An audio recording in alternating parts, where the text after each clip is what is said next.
Here we are. We're here. We're here. Woohoo! Happy Friday, everybody.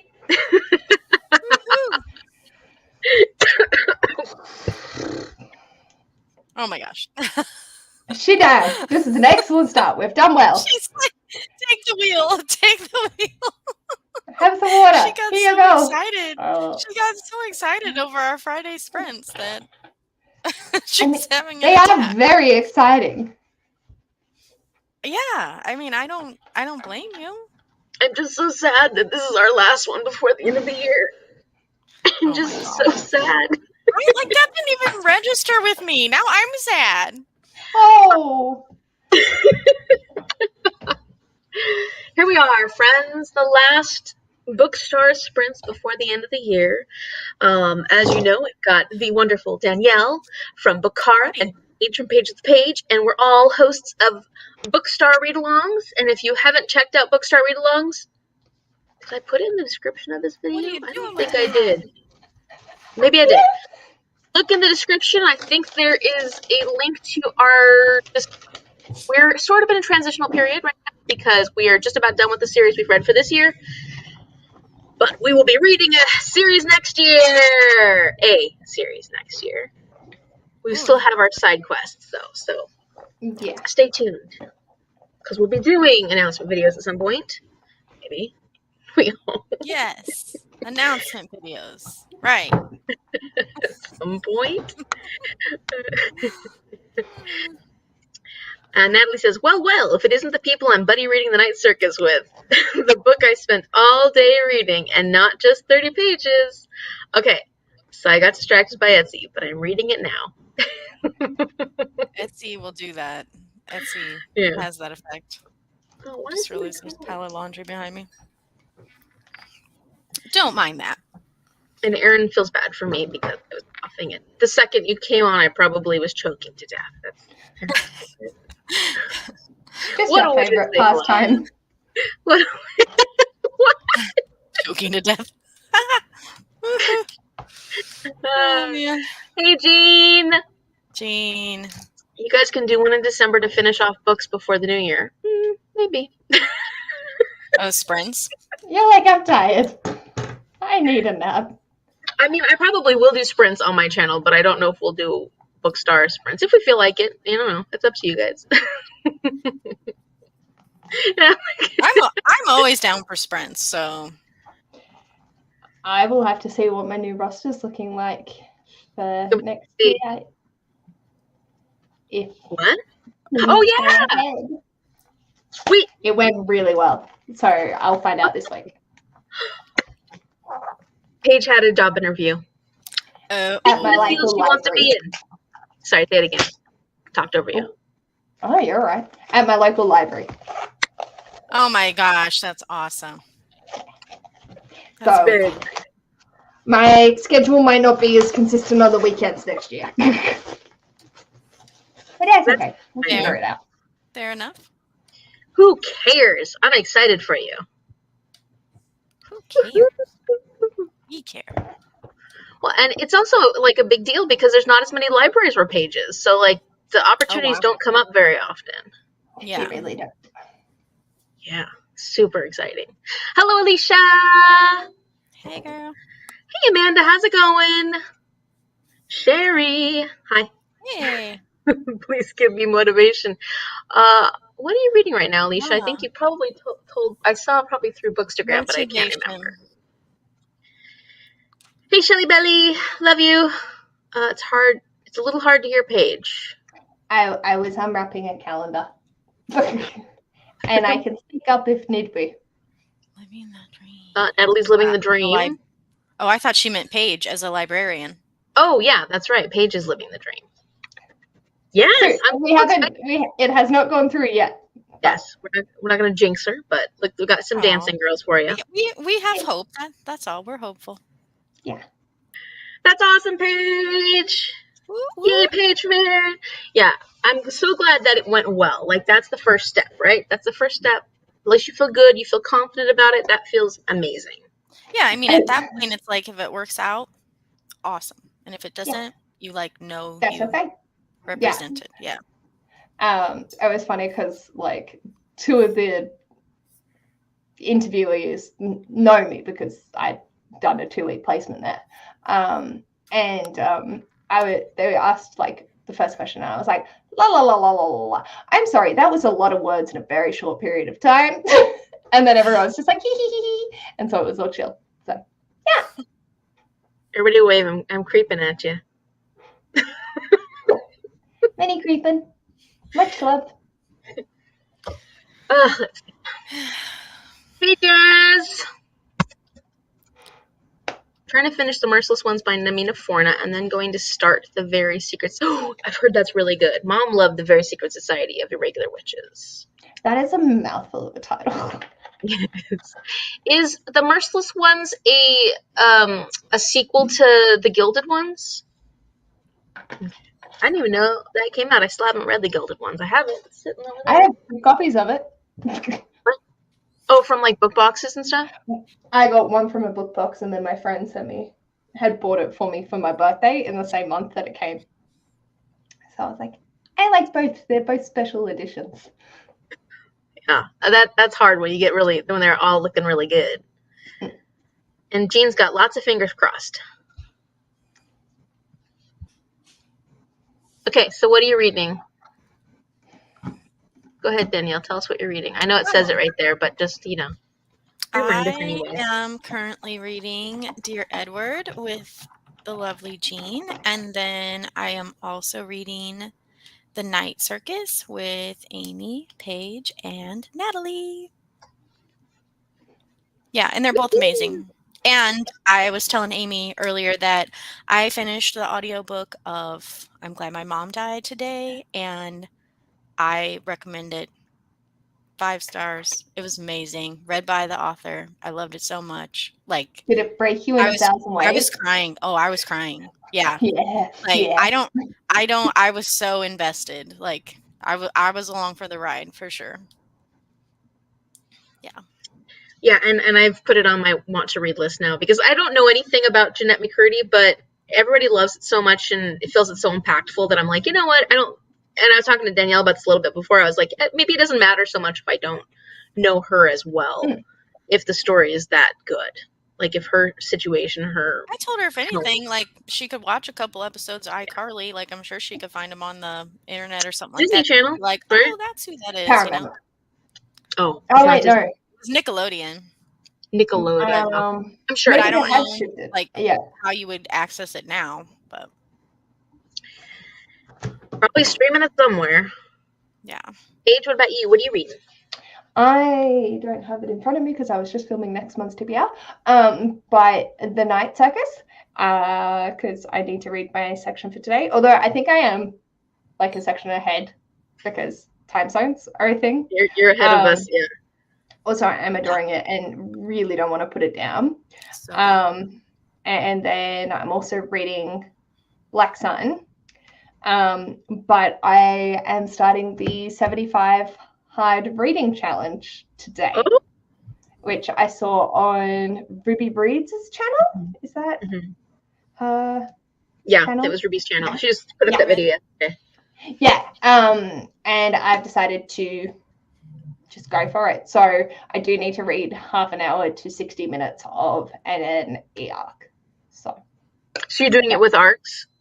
I'm going to get through all my arcs and then be able to go back and start again. So with just regular ebooks. But I'm going to keep it as an ebook focus because I should. Why didn't I use that for next month's TBR? Oh my God, I'm an idiot. I forgot that I was doing this, so I've got a stack of physical books. And now you're thinking, oh no. Bother. Yeah. Well, I'm reading Circus. And gosh, you guys, I'm like falling more and more in love with this book. Like when I first started reading it, I was kind of telling Paige because we were comparing Susanna Clarke with Erin Morgenstern by saying that this is like Jonathan Strange and Mr. Norrell, and The Starless Sea, which I haven't read yet, is like Piranesi, right? Yeah. And I had started reading Jonathan Strange and Miss Monroe, and I haven't gotten very far yet because I'm going to keep working on that, but it's just not going to happen right at this moment. And I was really liking the writing of it, and I was saying how I kind of liked the writing of that more than this in the beginning.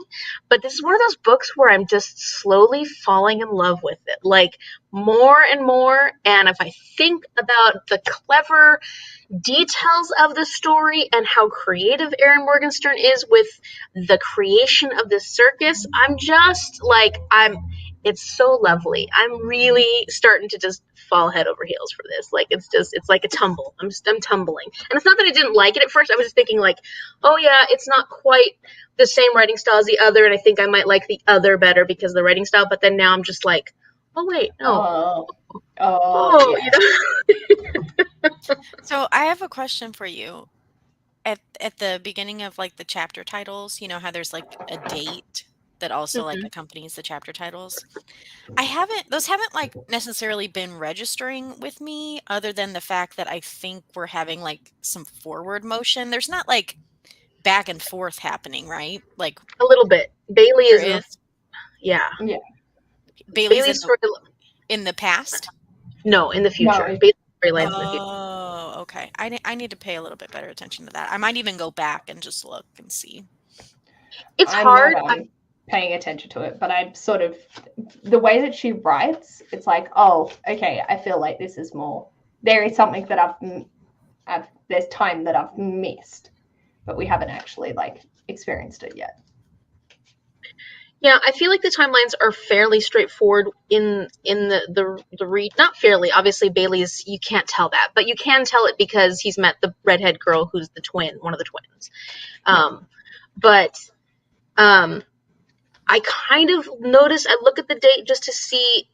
Actually, I look at the date more just to see whose storyline is. Is it going to be Bailey's, or is it going to be the creation, like the people who are making the circus, or the main characters that are doing the circus. So like, I tend to look at the date for that, but I haven't been keeping close enough track of the date to see like if there's significance to the storyline. But I'm reading Bloom also by Kevin Panetta and Savannah Ganuccio. This is a queer graphic novel that's just a romance, and it's so cute. And it's not as cute for me at this point. I'm close to the end actually. As Heartstopper, it doesn't have the same.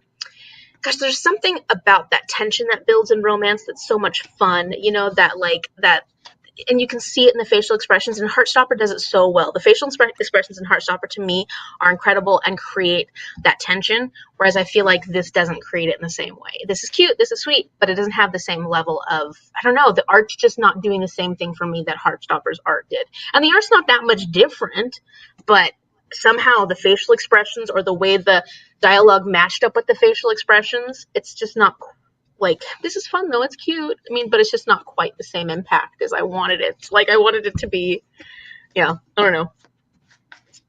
Let's see what everybody else is reading. Yeah, it's from Gilded One Says. Thank you. Hello, that's awesome page. Woohoo! Hey, Sandy. Hope you get it. Hi, Betty. Oh my goodness, this is good timing. I've been away a while since I've been on a live. It's been a while since I've been on a live. Hey, Leanna, not sure what I'll be reading just yet. Let us know when you find out. I'd love to hear what you're reading. Shell asked if I've never watched iCarly. No, I didn't even babysit kids who, when I was babysitting, it was like Rugrats, Doug, Rocko's Modern Life, that kind of stuff. All good shows. But not iCarly. They were younger than that. Just starting Suburban Hell by Maureen Kilmer and Under the Whispering Door. I've heard great things about Under the Whispering. What is Suburban Hell? Is that a series? Is that like? Really enjoying Dear Edward. I've been having a hard time putting it down. Trying to not sprint too far ahead of Danielle. Also reading by Mercy by Sarah Kate. It sounds like a YA Mercy, YA fantasy or like dystopian or something. Alicia says, I had a hard time with The Night Circus, but I also wonder if it was because of when I read it. It's not for everyone. Like, definitely not everybody loves, I mean, it's one of those books where not everybody ends up loving it. And it does, I mean, I'm reading it very quickly when I actually lay down to pick it up. Like, when I actually pick it up, I get through the sections pretty quickly, but it's not a fast-paced read. Like, the story is not fast-paced necessarily. Would you say it's fast-paced? Really not. No. I feel like I felt like it was moving along like really well at the beginning, but now where we are, like probably a third of the way through or whatever, I feel like it's slowed down a little bit. Yeah, and I don't think the intention of the story is to be a fast-paced story either, because that's not really the point of it. I don't, No. It's meant to linger. Yeah. The way that you would at the circus. Exactly. Danielle, no chapter numbering, but heading for any of your books. Yeah, we've been having trouble in Dear Edward because there aren't chapter numbers, and Jean is reading the ebook and I'm reading the physical book, and even some of the chapters are titled like a month, a day in time or whatever, and sometimes it'll have the same the chapter titles are just too close for us to be like okay, this is where I'm at.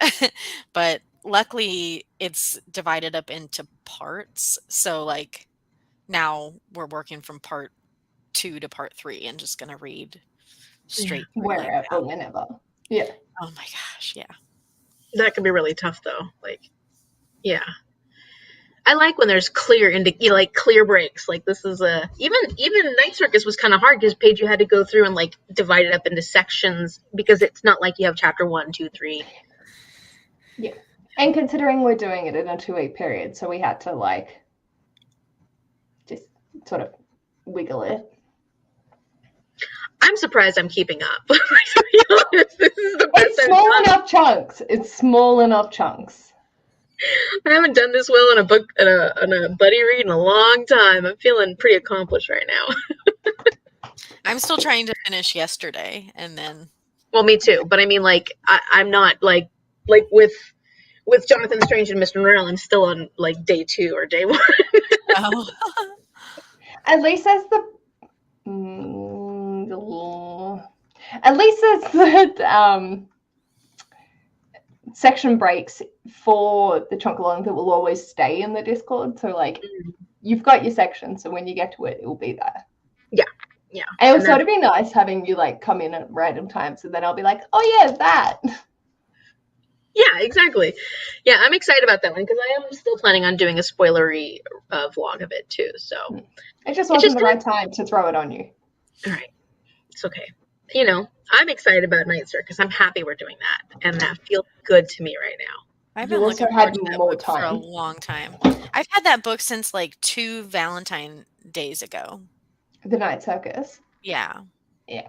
And like haven't read it. So I'm very happy we're reading it finally.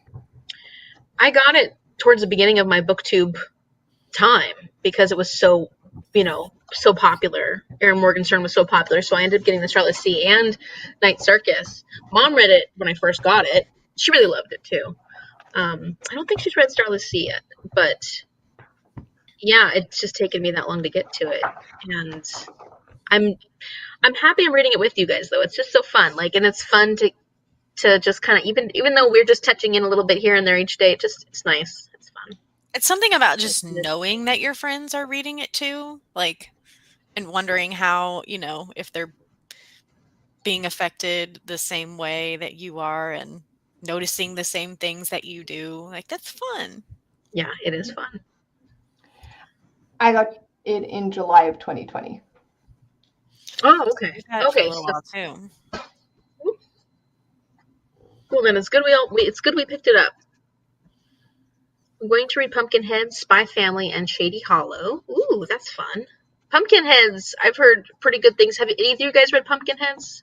Yes, I really liked it. Is that a graphic novel? Or? Yes, mm-hmm. It's very cute. It looks really cute. Like, is it pretty cozy? Yes, very. And it definitely, like, as an Australian, it's rough because we don't have any of this. So it's very atmospheric for someone that's never experienced it. It was really cute in that regard. And it focuses a lot on food, which, you know, I'm not going to be mad at. We don't have any of this, like, as far as, like, fall vibes and stuff, or? All during Yes. Halloween. Yeah. We have nothing. Like, Okay. we don't do pumpkin patches. We don't do fair farms with corn mazes. We don't have any of that. Oh my goodness. Oh my goodness. Okay. Like, I've never experienced that in my life. Okay. Come Wow. with me. Come to me next October. I will. Yeah. I will. Oh my gosh. That is a I know good that I'm missing out. Like, I'm very Americanized in my soul, and it hurts me a little bit. But because, like, Ash was like, I don't want to go to America. I want to go to Japan. I'm like, yeah, I want to go to America and just fill my face with delicious fall vibes. Yeah, I mean, I can give you a pretty good fall here. So just come Last visit. time I came was in February. Oh gosh. Where?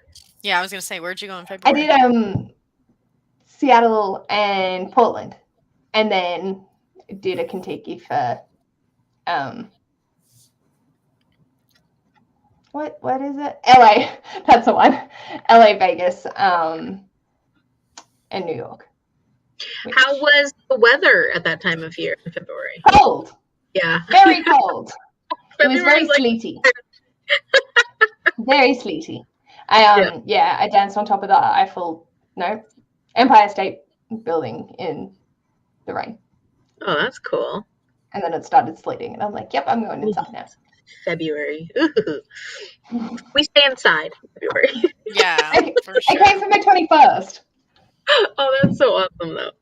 We And I had already stopped drinking. No, that's too funny. That reminded me that we already had our first snow. We did too. The 15th. Yeah. Weird. Yeah, a few days ago. Do you get any snow where you are, Paige? I know you're not this time of year, but I mean, like, do you get any snow? It snowed 20 minutes away from me 3 days ago. Oh my gosh. We've got like flash flooding, and most of the towns that are around me are currently underwater because it's been raining so much, and then the wind picked up. But where I live, we do get snow sometimes. So, last year it was heavy snowfall. We didn't have much this year. Nothing that's stuck. Yeah. But we do. And it's fun. I like it. And I like staying inside with a warm hot chocolate with marshmallows under a blanket reading a good book. That's I like that too. It was funny with that. Oh, do I have so like for us it was a lot of snow. Because like we just don't get it often. And so I was like, well, I can't drive. I don't have my P's yet. So we're going to just wear my hiking boots and jump through the snow. And it's going to be fun. So, where'd it go? So that was last year's. Oh, yeah. Some good snow. That's all we got. And then. Oh, you're so cute. Oh, that's adorable. That was fun. Sorry, because like it was completely novel. We really didn't have that much. Yeah, no, it's fun. Snow is so much. Well, I mean, I'm sure it's not fun for people who have snow all year round. Not all year round, but all season long. Yeah. But it's fun for us because we don't get it very often. Last year we got it right on. It snowed Christmas evening.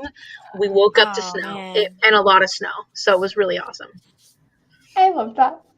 Yeah, it was. I've never had a Christmas like that before, where it was not snowy on Christmas Eve and then Christmas Day you wake up and you've got the snow. It was really cool. I love it so much. Yeah. Ellie says, I heard the MC in Bloom was a bit unlikable to some people, so I've been nervous to pick it up. I'd say this character's unlikable. He's not. So it's funny because I feel like there's similarities between this and Heartstopper. So I was like, when did they write this? Because we've got this main character who's kind of scrawny the way Charlie is, and then we've got the other character who he's not a sports guy like Nick is in Heartstopper, but he's a bigger dude and he's kind of Boy Scout-ish and he's like that golden retriever personality type, and but Charlie is really charming, even though he has his quirks and he has things that are, things he's struggling through. Whereas this character doesn't have that charm, doesn't have the charm that Charlie has. And so, yeah, I see what you're saying, Natalie, because he's not the best character. And I think that's part of the reason why I'm not enjoying it as much as I enjoyed Heartstopper. It's still a quick read and I'm still having fun with it. But yeah, you don't get that romantic tension that you get from, Heartstopper. It's just not as nearly as well done when it comes to how it's building the emotions of the characters and the story. I don't know. It's weird. It's a weird book to talk about because I feel like I'm comparing it so much to Heartstopper because there's so many similarities to it and almost feels like they have the same concept in mind. But Heartstopper just does it a lot better. Sorry, authors. See, I'm torn about rereading The Night Circus. Loved it so much in 2012 when I first read. Not sure I would love it as much in a reread. Do you think you'd love it? You guys would enjoy it as much on a reread? I think there would probably be things that I picked up that I maybe didn't pick up the first time, just because there's so many little intricate, details. But I don't Yeah. know. I'm not a big, rereader, so it's hard to say. Yeah. Yeah. Not a horror. Seems like it's about a mom group and a she shed. Okay. Okay, so horror. So that is, yeah, not completely different. Mercy is smut, not YA. Sarah Kate is never YA. Okay, it just sounded like one of those dystopian YAs. The title. Just the title. I bought 200 books at the book fair. Woohoo! Maybe more. Some of it was for Christmas gifts, but the rest was for my classroom. Oh, that's awesome.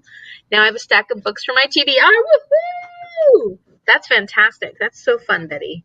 I love it's like not great, but it's great when you get a big stack of books. Love Night Circus. It was #1 for this last year. Nice. Hey, Casti Ray. Hi! Finally can join some of your sprints. I'll be continuing the Hawthorne Legacy, second book in the Inheritance Game trilogy, and I'm really enjoying it so far. Such good things about that series. Have either of you read that series? No, I have the ebook, I think, of Inheritance Games, but I haven't read it yet. Yeah, I want to read that one. I've had quite a few other people read it. Made other people read it, but I haven't read it myself. Wasn't a huge fan of Night Circus. Wasn't bad, but not my speed. Yeah. And yeah, so that's the thing is like it's not going to necessarily be for everybody. Not everybody's going to enjoy it the same. Enjoyed the Night Circus. I'll be reading either Sadie or Dial A for Aunties. Those are completely different books. Completely different books, Sandy. Sure.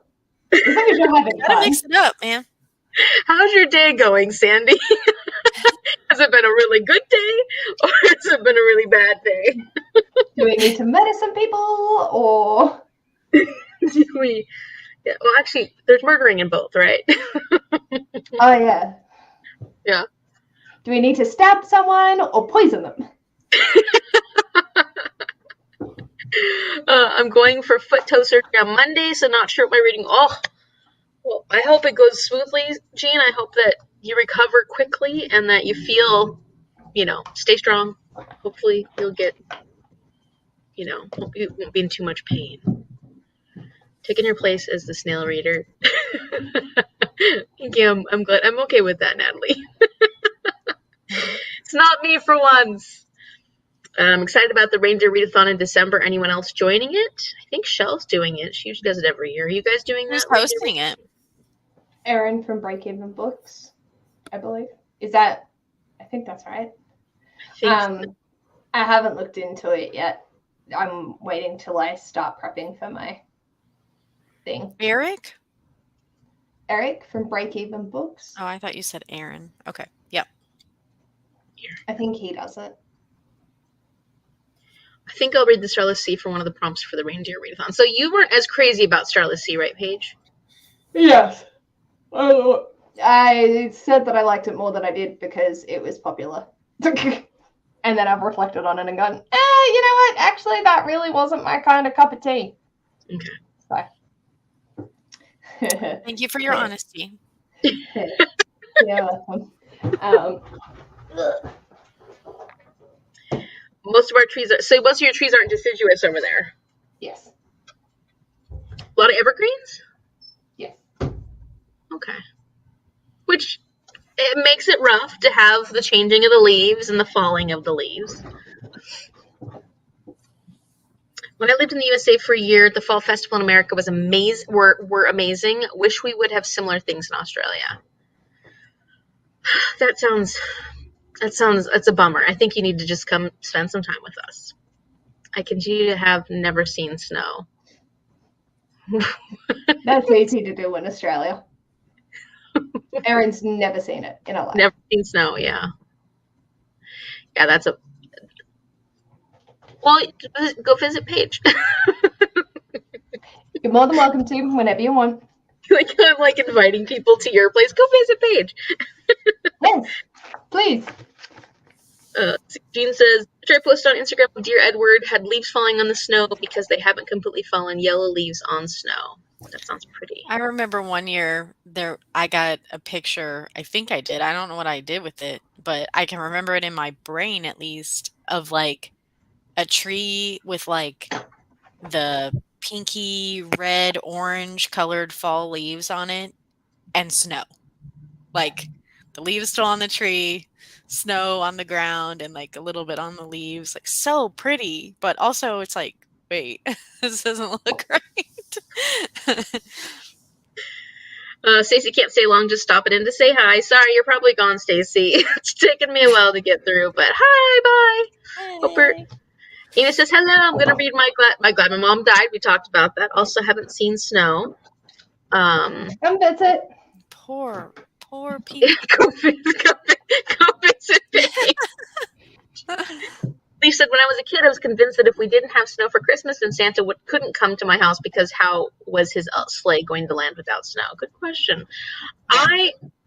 We spent a lot of our Christmases vacationing because that was Mom's time to take off work. So we would go to Hawaii often for Christmas, which is a very strange vibe because everything is very like Christmas. They have Christmas trees everywhere. They're really, like the decorations are really heavily Christmas, Santa, everything.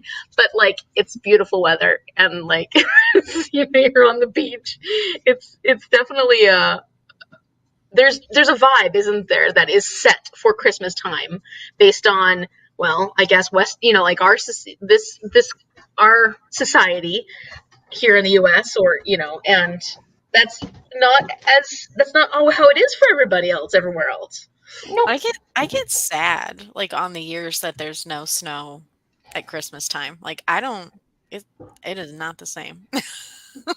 We've sort of made it our culture to have like hot Santa in his like not like temperature hot Santa in like a pair of board shorts coming in on his surfboard and shit like that. Like literally our icons floating around are very Australian summer. Yeah. I love it. Like as much as I would love to have one of like my bucket lists is to have a white Christmas, even if there isn't snow on the ground. But like if I have to travel to find it, I am gonna I'm gonna have a white Christmas. So like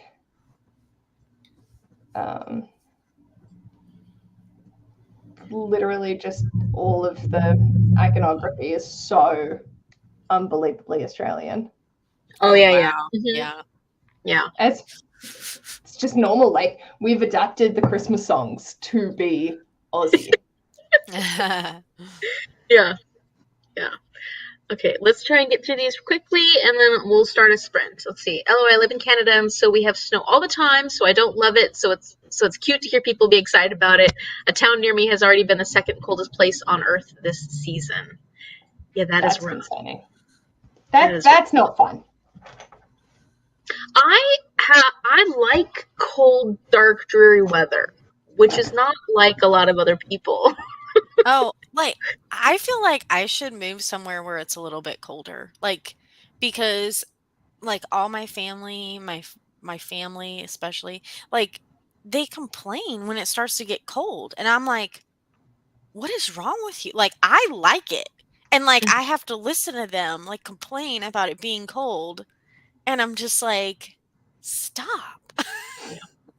I mean, I wouldn't want it to be like Cassie Ray, where it's like the second coldest place on No. Earth. But I love when it gets dark here, when it gets cold, when it changes. Like I kind of go in hibernation mode, and it does change my mood a little bit. But I don't like. I still love that. I love the cold. I like it when it gets rainy. Yeah. Mhm. As someone who's currently rereading it, I'm feeling about the same. It's pretty, but also easy to put down. Quick though. Yeah, definitely quick. Yeah, I agree with you, Danielle. And maybe it's because I come from California, so I didn't have seasons there, and we didn't have weather. And so now that I'm in a place where we have very distinct seasons, and we have a lot of weather, I just love it. I love it. I'm enjoying every moment of it. I like when it's cold. I like, like it's, yeah. Yeah. So it could be just that lack of experience in it, like not getting that all the time. Yeah, I don't know. Something tells me Night Circus would be amazing as an audiobook. It is. Been a very long day. Ella, I'm dying laughing over here, leading towards dialing for aunties. Yeah, probably. Good idea. No reading for me. Dinner is ready. I'm off to convince my parents to watch The Martian. Yes! Yes, such a good one. See you later, Natalie. Eric from Break Even for Reindeer Readathon. Yeah, he does, and I'm doing that readathon. Yeah, I know Shell likes to do it every year. Wouldn't know what to wear in snow. More clothes. I would Or be nothing at all and just get frostbite. Jean would be happy if she never wore clothes again, would have wind chill and minus 40 degrees temps. Yeah, I hate that. And I hate the wind. I do like dark, dreary weather, but I live surrounded by gigantic trees, and we get wind that's up to 70 miles an hour here sometimes. Wind Gusts. does I bother me. hate Wind does bother me too. Yeah. Yeah, scares the crap out of me. See, no, but also Hot Santa's a silver bear and could get it.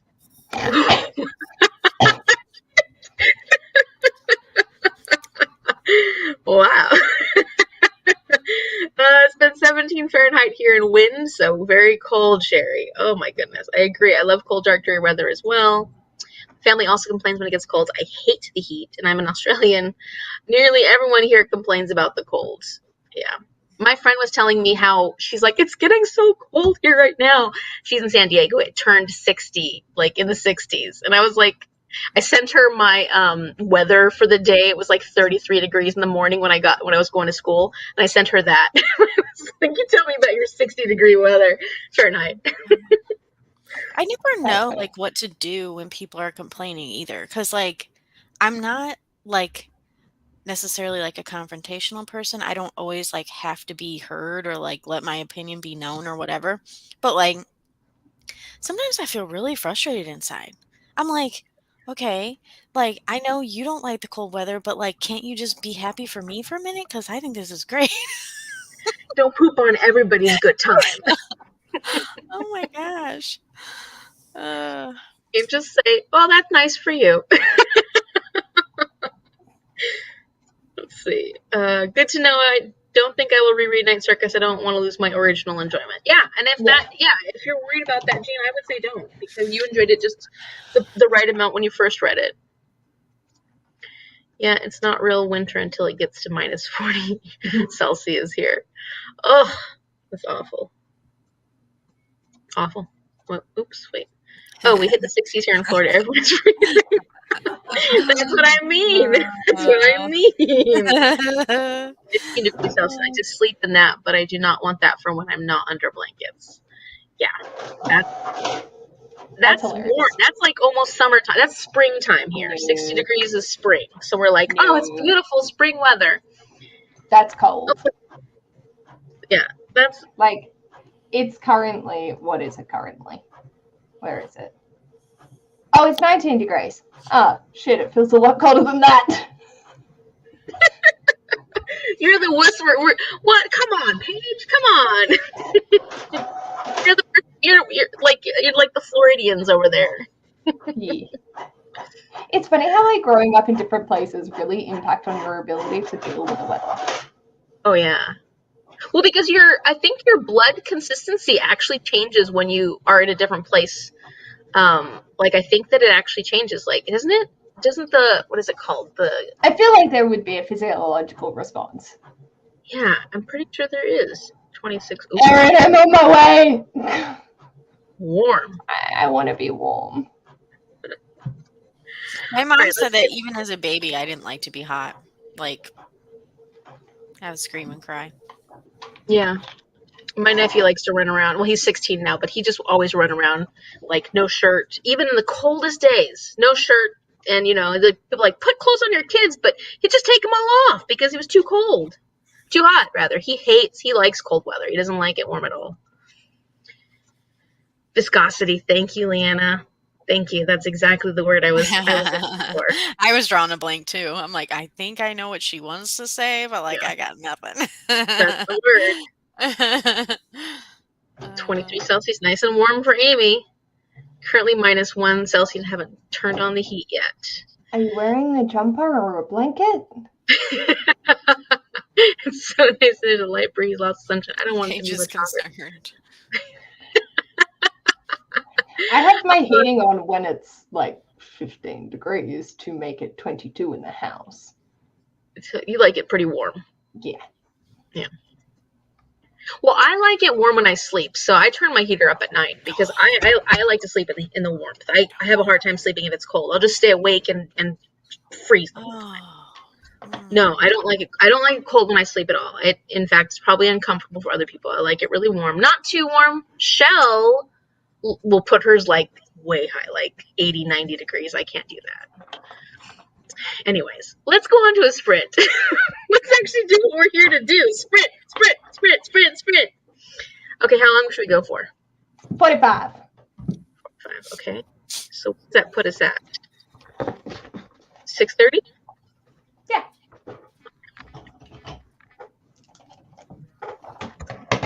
All right. I'm gonna start with Bloom because I'm almost done with it. Happy reading, everybody. Good luck. Good reading. See you in a little bit.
Welcome back.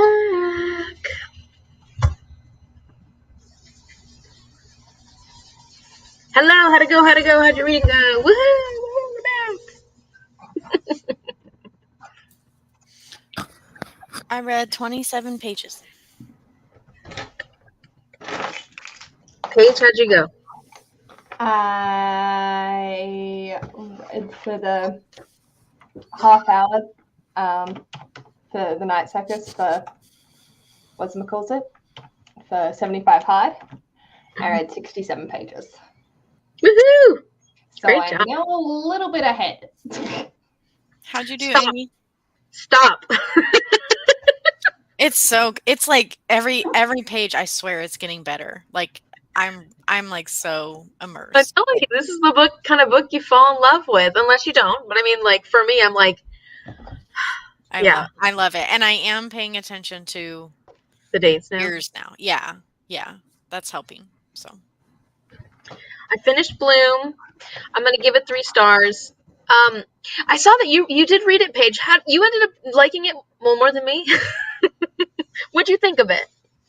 I thought it was cute. Like I needed a palate cleanser when I read it, so it hit what I was looking for. I wasn't looking for it to be my next Heartstopper. Yeah. Because I knew that it wasn't going to be that, because I'd heard reviews and people were happy with it. But it wasn't like their next big thing. So I sort of had tempered my expectations to just go in and enjoy it. And I did. I just found that the main reason I didn't rate it super, super, super high was the protagonist was not someone that I vibed with. Right. Like I found him very just Yeah, he's definitely not very likable. And especially towards the end, you're like, what the hell's wrong with you? But I was kind of like, so when I didn't know much about this, and I got it because it was my surprise selection through my library. So it was the thing they sent me. Hey, check this out. And when I first started reading it, I felt like, oh, I'm enjoying this. It seems so cute. So I got my expectations up based off starting reading it. Like I didn't know anything about it, so I wasn't like going into it with any expectations. And then the main character was really hard to like and root for because I feel like he never really learns from his lessons either. Or if he does, it's like in one page and then that's it. And you don't really like, oh, really? And I don't know about that. And then I felt like that there were points of it where you think there's going to be things introduced and then they don't actually, nothing comes of it. Mm-hmm. With the friendships, especially the friends, you think things are going to happen and nothing actually happens. So like there was a couple times where I was like, well, wait a minute, I thought there was going to be a storyline there, but then there wasn't. So I mean, it was still fun. Like I still, still had fun with it. Like I didn't dislike my experience reading it. It was just like, okay, not what I was hoping for, but it's okay. Let's see. Let's go back. No heat at night. I will stay awake if it is too hot. I'm the opposite. I'll stay awake if it's too cold. Yeah, I need it to be cool at night. I think that maybe I'm the odd duck here. Even like, so you know how I've been doing my continuing education credits? One of the quizzes that I did recently was on sleep deprivation, and like 75% of people in the United States suffer from some form of sleep deprivation. Mm-hmm. But yeah, like one of the tips as far as getting good sleep was a cool room, keep your TV out of the room, don't do the alcohol and nicotine like too close to bed, all that good stuff. But yeah, like definitely said cool room. I mean, there's an extent. Like if it's too hot and I'm sweating, if I'm literally sweating, I can't sleep through that. But if it's too cold, or I mean, if it's even just chilly, I don't like, if I'm just slightly chilled, I will toss and turn and toss and turn and toss and turn because I'm too cold. I think I don't have very good circulation. Maybe that's the problem. One of my favorite things to do, other than like extra covers, because I like plenty of covers, is my mom taught me this trick. I will actually take a pillow and like put it to the top of my head, and it keeps like my head heat in. And yeah, and then I'm like perfectly warm. And then sometimes I'm too warm, and then I'm like throwing things off because I'm so warm. Yeah, and that's weird. Like how my body temperature will change. Like, I'll go to bed and I'll be freezing. My feet are always the thing that are cold. They're just always cold. I can put 10 blankets on them and they'll still be cold. And then I'll wake up middle of the night, my whole body's warm. And I'm hot, throwing things off. The whole body's warm, including my feet. But I can't warm those darn feet up before I go to sleep. I cannot do it. They just won't warm up. It's so weird. You know what I do? I do the, like, I put the heating pad, like, between the sheet and my feet. Right Oh. before that rhymed, but like right before I fall to sleep, and then when I feel myself starting to get sleepy, I turn it off because otherwise that could be bad. But yeah, that's a good trick. Shells True California. She hates cold. Hates cold. Absolutely hates it. I know we're going to start hitting nights that don't get under 20 degrees Celsius soon, and I'm not looking forward to it. And that's warm. Amber says, "Hi everyone, just got home and ready to sprint if it's not too late."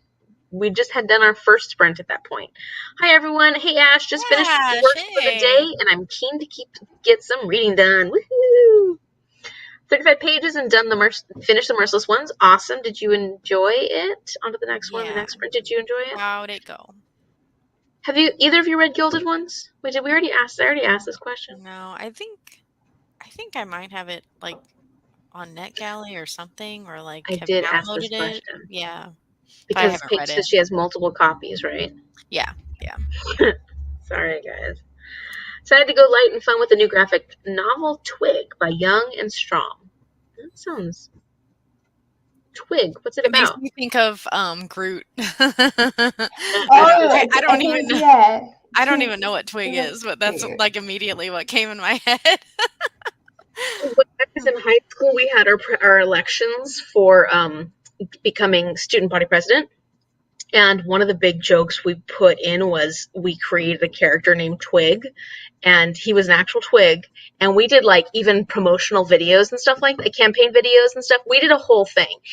And it really pissed one of our kind of friends off because he was running for president, but because the people who would vote for him would also vote for Twig, he lost. And he was so mad at us. He was so mad at us because everybody, like, they voted for Twig when they would have voted for Joe. So we were so mad because we threw the election and we didn't want that to happen for Joe. We didn't even think about it. That's funny. Yeah. Read 40 pages of our dark duet. Ooh, how is that? That's a Victoria Schwab book that I don't hear about as often. Have you guys read it? No. 20 pages of ordinary. I'm very curious about Ordinary Monsters. By Mira Jacob. Have either of you heard about or no? What is it about even? It sounds familiar, but I don't know. Pretty Ordinary Monsters. I think it's a historical-based fantasy. Wait, is that the J.M. Miro? Mm-hmm. That's what I meant. I said Mira Grant, but I meant J.M. Miro.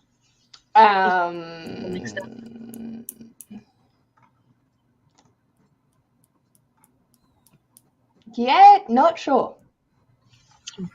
I know that it's like done the Goodreads, England, 1882, in Victorian London. 2 children with mysterious powers are hunted by a figure of darkness, a man made of smoke. So it sounds like mine kind of. It does. Yeah. But also remember, it's like 800 pages. Ah, yeah, okay. Not interested anytime soon. Don't be scared. Don't be scared. I finished Pumpkinhead. Woohoo! Good job. 42 pages. Jesus, this book is so intense. Ooh. What book was this, Amy? I forgot. I'm trying to figure out if Amy is reading. Yes, that one. The one you read. Yeah. I'm glad my mom died. Yeah. Yes. Mm-hmm. I'm really curious now. I'm going to have to listen. That'll be my next audiobook. It's so good. Paige, have you read it yet? Yeah. Yeah? What'd you think? It's sitting on my favorite shelf. Oh, see? It's so good. It's so good. Oh, see, I grew up. I was a generation of iCarly. Like, they are my shit.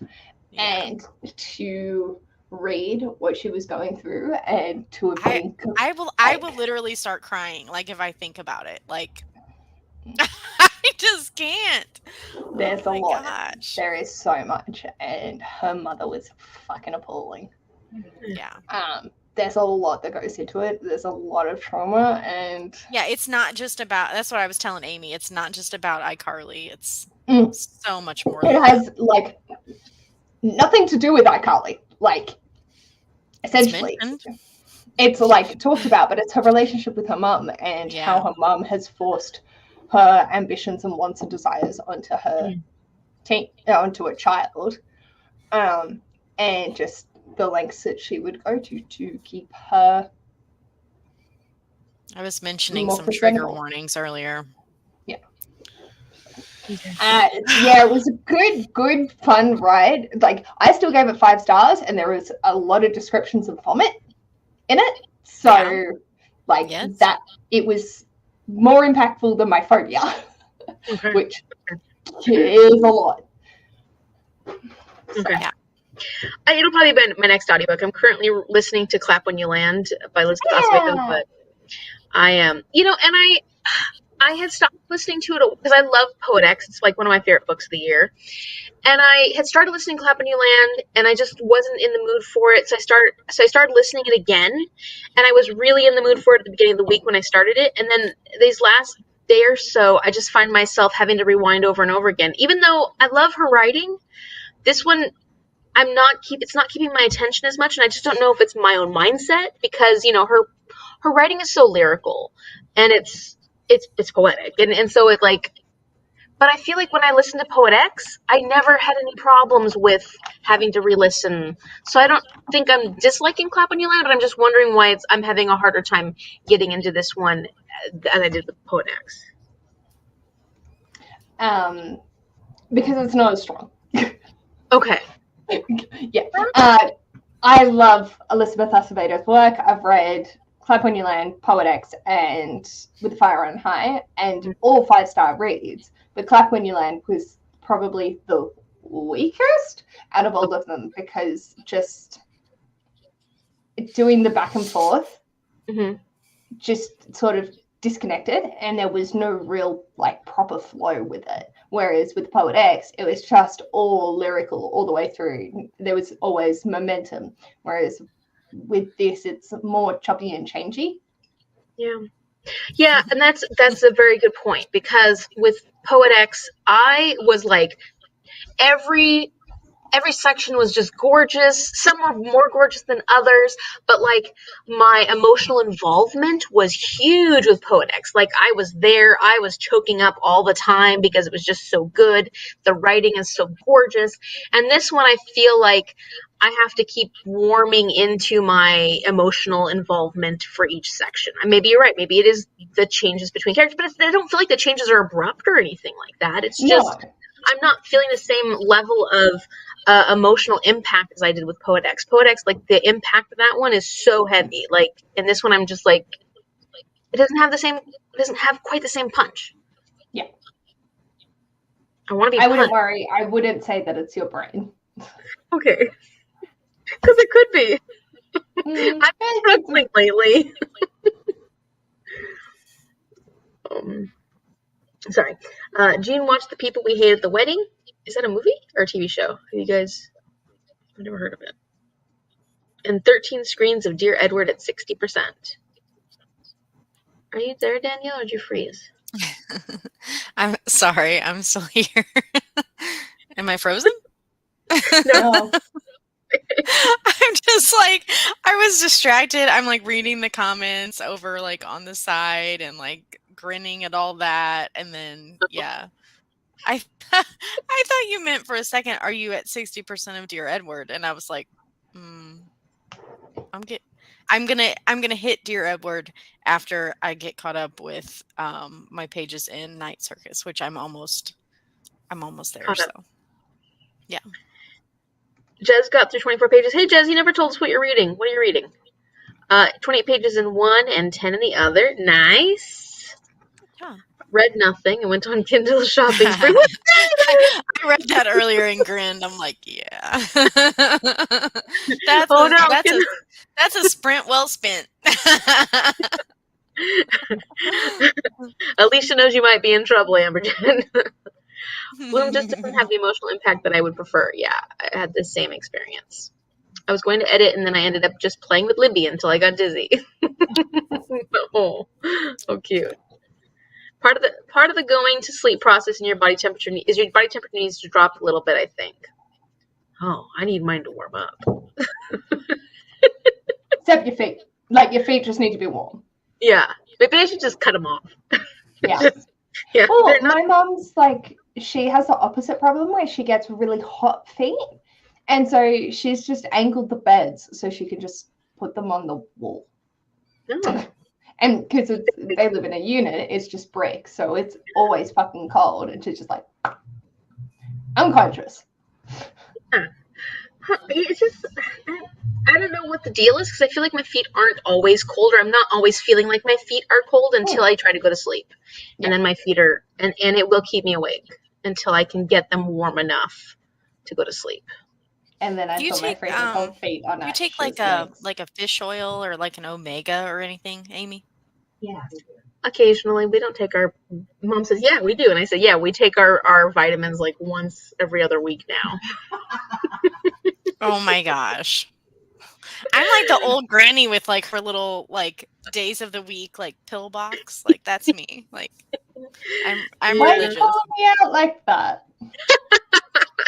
I'm just worried about her circulation. That's all. That's the only reason I'm bringing this up. I mean, it. I don't have a hard time sleeping, though. I really don't have a hard time sleeping. I sleep fine. Like, I fall asleep pretty quickly. It's just that when I'm cold, I will stay awake. Whereas some people like it to be cold. That's just not me. I'll turn my heater up because I need it to be warm to fall asleep. Right. Two separate things. Yeah. Yeah. I love feeling of a super warm blanket and my face being cold. I put the blanket. Oh, I don't like my face being cold. Pull the blanket up over my ear. I'm gonna have like a squirrel moment, but Libby is Aaron's dog, right? Yes. Okay, so I have to tell you, okay. I have a fur grandson now. Oh. And his name is Waylon. And he is a country music singer. What the heck kind of dog? Why am I drawing a blank what kind of dog this is? This is so bad. He is a what? Okay. Just come back to me on that one. He's just You needed that nap. You really needed that nap before this, didn't you? Husky. He's a husky. And he's so cute. Does he like howl? Because huskies like to like sing howl. I haven't heard any stories about that yet. No. Yeah, huskies like to do. Yep. Oh my gosh. Is cutie though? Is he young or is it an adult dog? Yeah, he's a puppy. A baby. Oh, so cute. Yeah. Can I give his face some squishes? I'll have to send you guys a picture of him. He's so cute. Oh, Amber, how did your wedding go? How'd it go? Congratulations. I hope it went like amazing. Congratulations. I need to be cold. What? Who was getting married when? Like 3 days after we had our live show for, was it when Shell and I were doing reading sprints, or it must have been when Shell and I were doing reading sprints. Because this is the first I'm hearing of this. Congratulations. Hey, Jenny.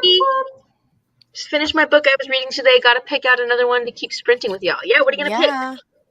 What's coming up next? We can help you pick if you need help. Yeah. I also need help. What do you need help with? Yeah, tell us. A mental state. But also, picking my next book. Because, like, I've got Black Sun, but I need to do the 30 minutes of an AE arc. And this is why I've done this challenge, because I fucking hate reading. What are our choices? We got... Pick, like, your top 3 and then tell them to us. Well, that's the thing. I've read all my top 3 during October. So now I have just the shit. Okay. Tell us the worst 3. Oh. The We'll help you Wicked pick from the worst Remain by Laura Pohl. What is I it? actually have The Wicked Remain by Laura Pohl. It's the second in the Grimrose Girls series. The first one was a 3-star read for me, and I just requested the second Oh. because I'm an Oh. idiot. I was gonna say, why'd you do that? What else do I have? It Have got I good not read that one? for like 200 reviews. The June Boys. The June? And I think that's by Courtney Stevens? That's the one. I don't know Courtney Stevens. YA mystery. Oh, that'd be a fast one. You may And not I like can it. get the audiobook for it.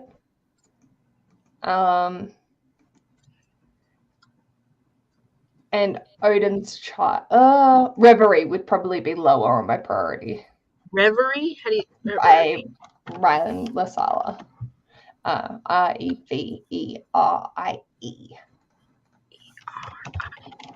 Reverie by Ryan Lasala. Oh yeah. Ooh, that one got lowest ratings. Inception meets The Magicians in the most imaginative YA debut of the year. No, it's not. Like, I've read the first page and I got bored. Okay, I say I vote for Court. The June Boys. Yeah, because I think that'll be a quick, easy one. Maybe it'll be fun. Yeah. Get it over with.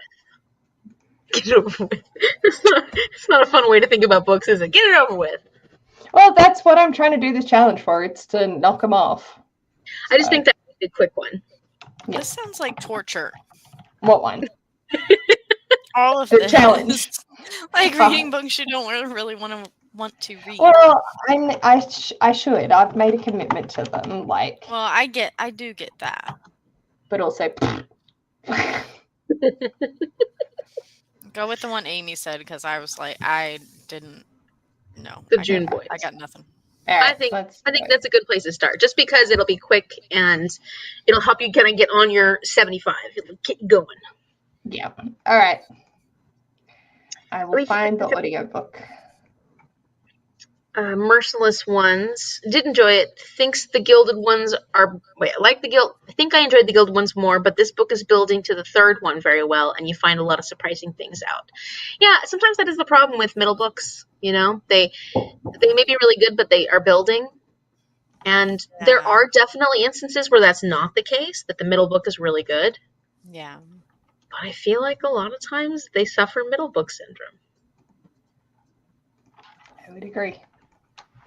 Sandy read 2 chapters. LOL, Twig was awesome. Yes, we went into a bar and used their bar stage to record our Twig song, like our theme song for Twig.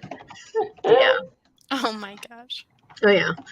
We put a lot of energy into that. We should have put a lot of energy into our schoolwork. But I wondered if you'd read it, Paige, considering the topics.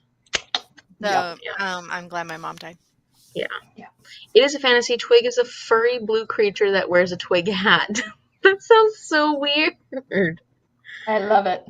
I hope you enjoyed Anna. It sounds so weird. I love it. Coming from the person who put a twig up for president at our school.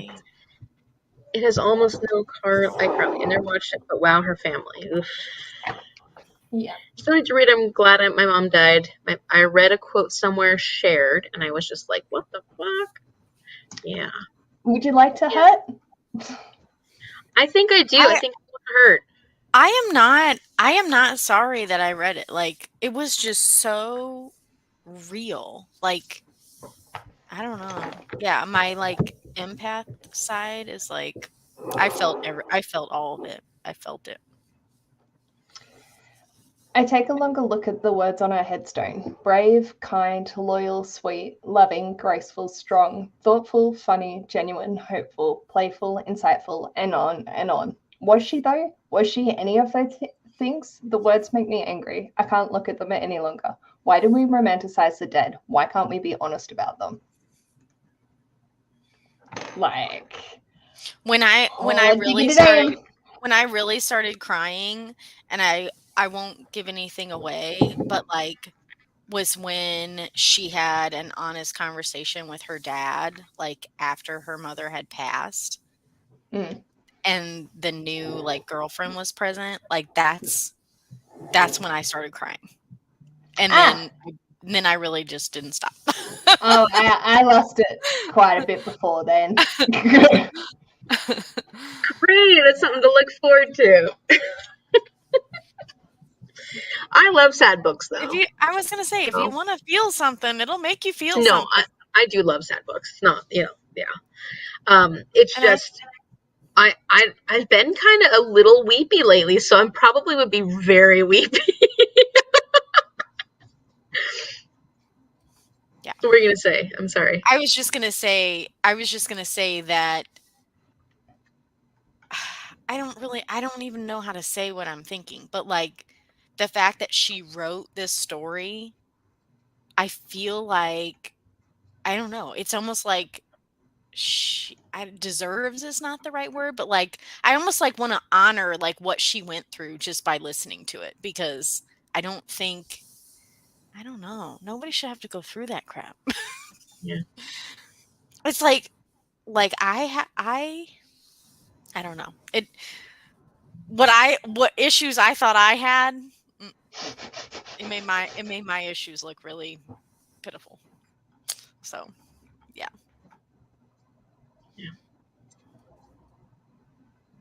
This is about Twig. The blurb on the back says the Dark Crystal Labyrinth style world. Oh, that sounds kind of interesting. That sounds kind of fun. Yeah, I'm loving it so far, especially the color work about Twig. Let's see. The whole thing has been one giant what the fuck. Yeah, so that sounds like a fun, rough one. Feeling it was just by that little snippet I read. It was a movie called The People We Hate at the Wedding. I was watching it before the sprints. I picked up Drinking Midnight Wine by Simon R. Green. It was a slow start, but I'm a third of the way through it now, and it's starting to pick up. Okay, that's Simon R. We talked about Simon R. Green. I haven't read anything by that author, but I think they do. It's a series. I find that if my feet are cold, I'm just cold all over. Yeah, I don't like cold feet. Days of the week pill boxes are the bomb, honestly. Thank you. Thank you. There's that stereotype that Americans have the most expensive pee in the world because you don't even want to know like what I spend on supplements in a month. But also, I don't go to the doctor. Knock on wood. So, yeah. That's too funny. I take that back. I go to the functional medicine doctor who does my acupuncture and all that holistic. I'm into all that. That's my vibe. Good. Yeah. Good though. Yay, Spitzbreed. Is that about the huskies? I think so. Yeah, huskies sing the song of their people. I'm gonna put a picture of him on my Instagram story so you guys can see. Yes, I want to see. That'll be like the easiest way to do it. Did you ever read Pachinko, either of you? I thought you had, Paige. I thought you had. Did you like it? Yes. It's one of those ones that's definitely smarter than I am. That's one that I really want to read at some point. I do want to read that one. It was great, minus the fall. My husband was minus the fall. My husband was dipping. Oh, okay. Well, let's find out. Let's hear the story. My husband was dipping me on the kiss, and the next thing I know was I was on the ground. It was a simple courthouse ceremony and a nice lunch. Only our best friends and close fam. Oh, that's horrible.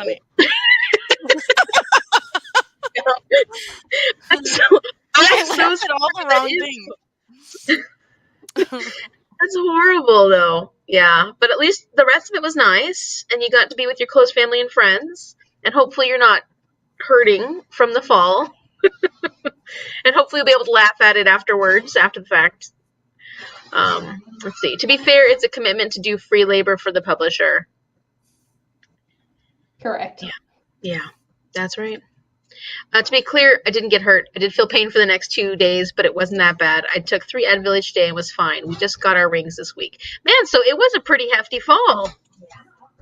I didn't cry, but I've already read a few memoirs about eating disorders and family dysfunction. It's a niche I gravitate towards. Yeah, it's Please provide.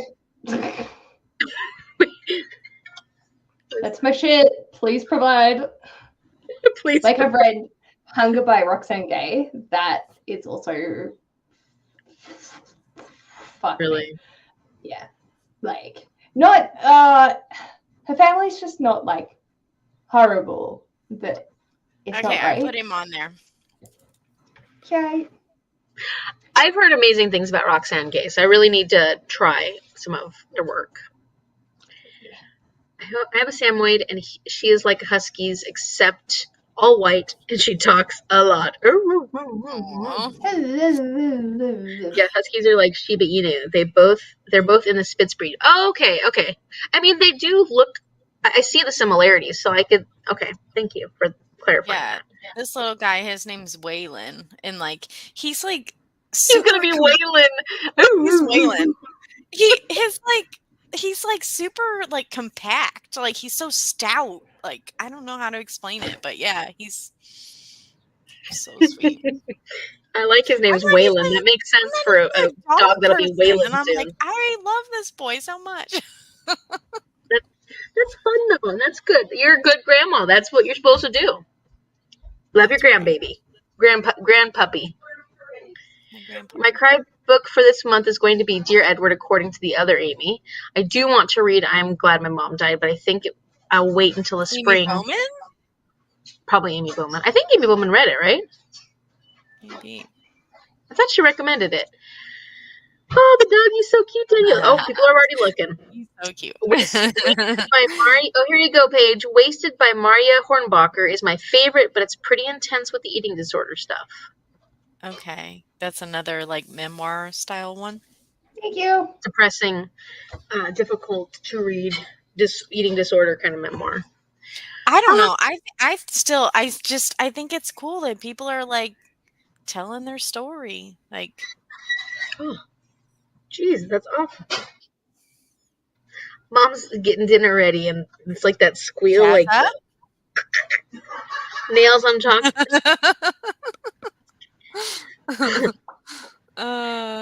I did.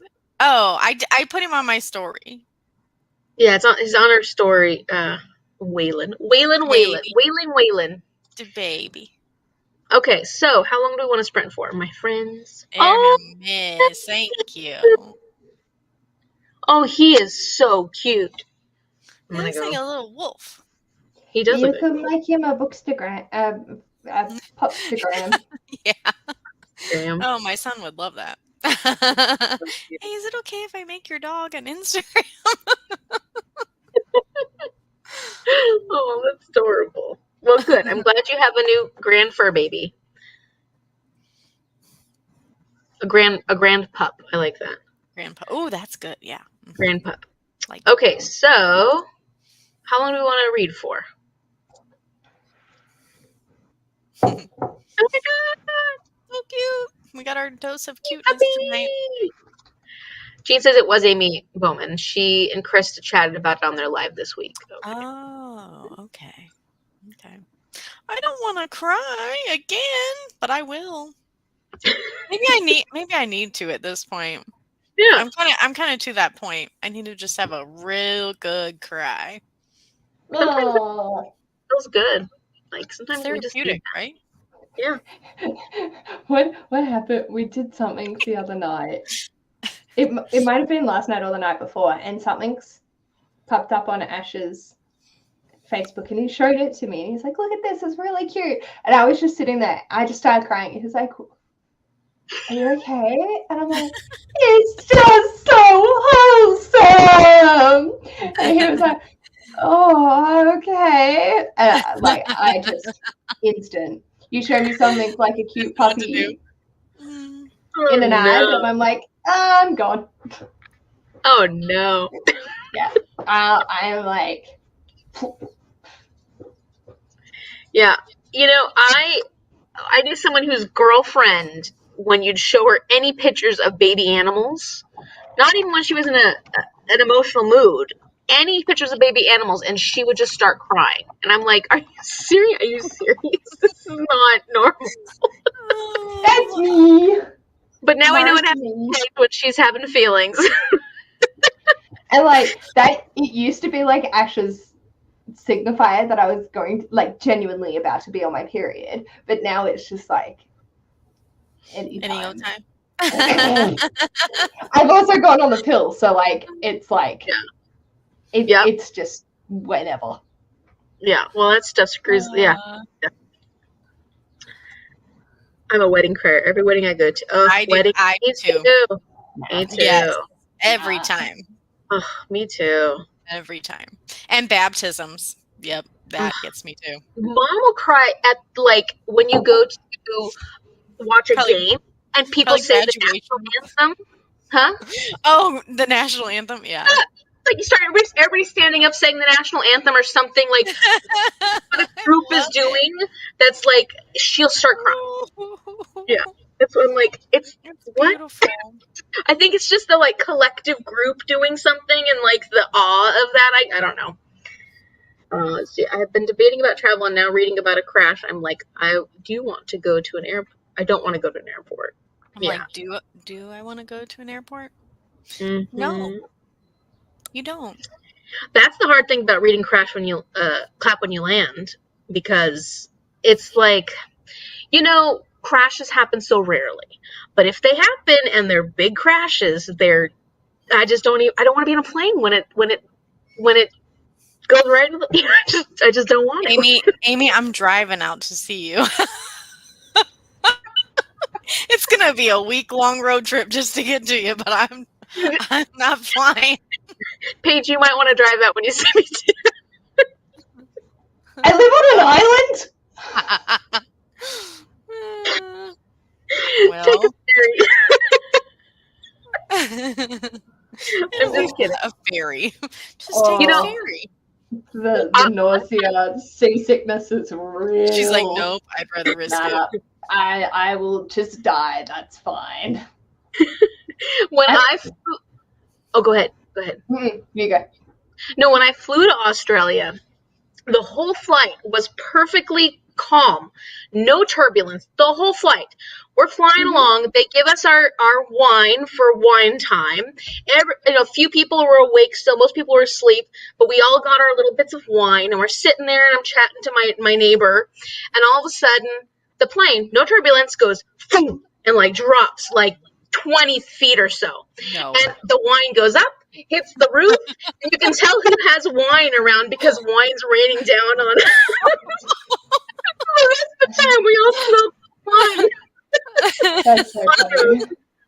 That was the only, on that flight, there was no turbulence the whole time, but then we dropped like 20 or 40 feet, and it was like, whoa! I hate when that happens because it's like your stomach drops out. It's like, okay, we're fine. Yeah. Like, I've flown heaps. Like, I've flown to Thailand, Cambodia, America, across America, like, all of it was on flights. Small potatoes. I fly all the time, and I don't let it stop me, even though as I'm getting older, my fear of flying has gotten a lot larger. Like, mine is increasing, and I have more knowledge of flying, too, so I know how safe it is. Like, even though I know how much more safe flying is, and I keep educating myself more and more on how safe it is, my fear of flying has just... And yet I won't ever let it stop me. So I've been on some pretty awful flights, though. I've been on some pretty scary flights. I've had some pretty sketchy ones. Probably the last time I flew, I was a teenager, and my claustrophobia has actually gotten worse since then. So I'm like, not a good place to be when you're claustrophobic. I don't think I can do it. Yeah, that's rough, because that you can't get away from the inside of the cabin. That's it.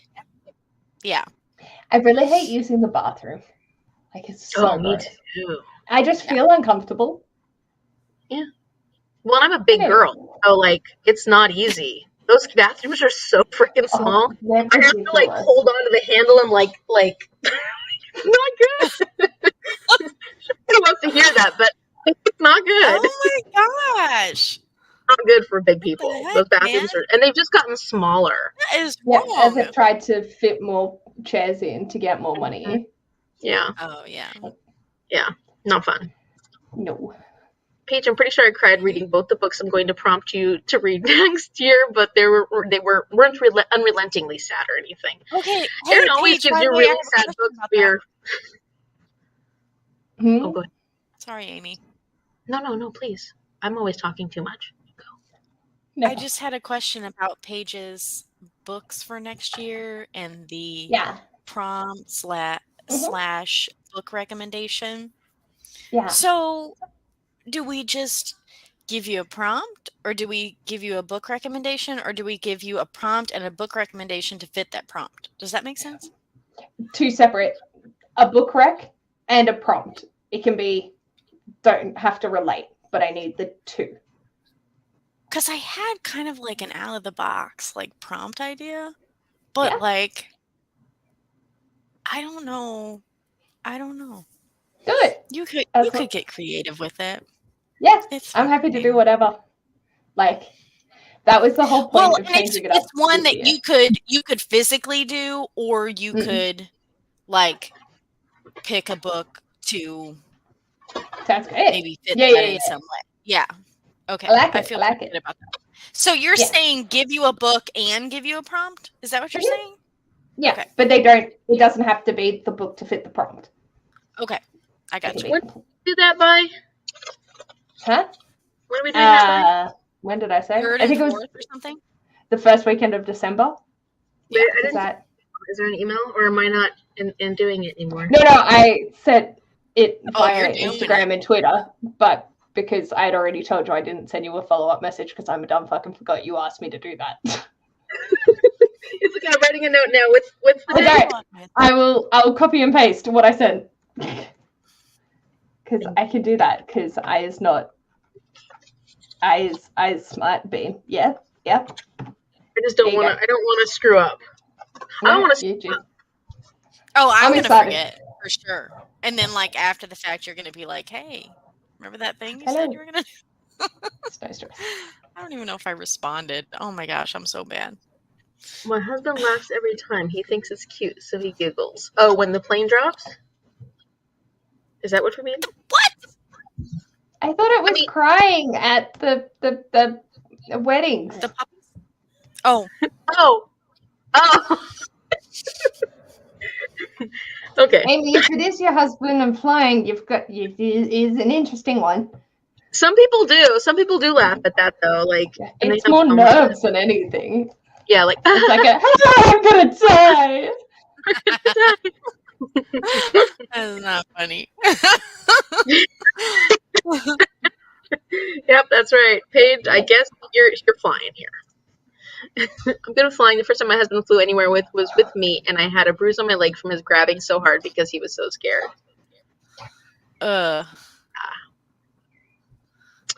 Yeah. That's it. Yeah.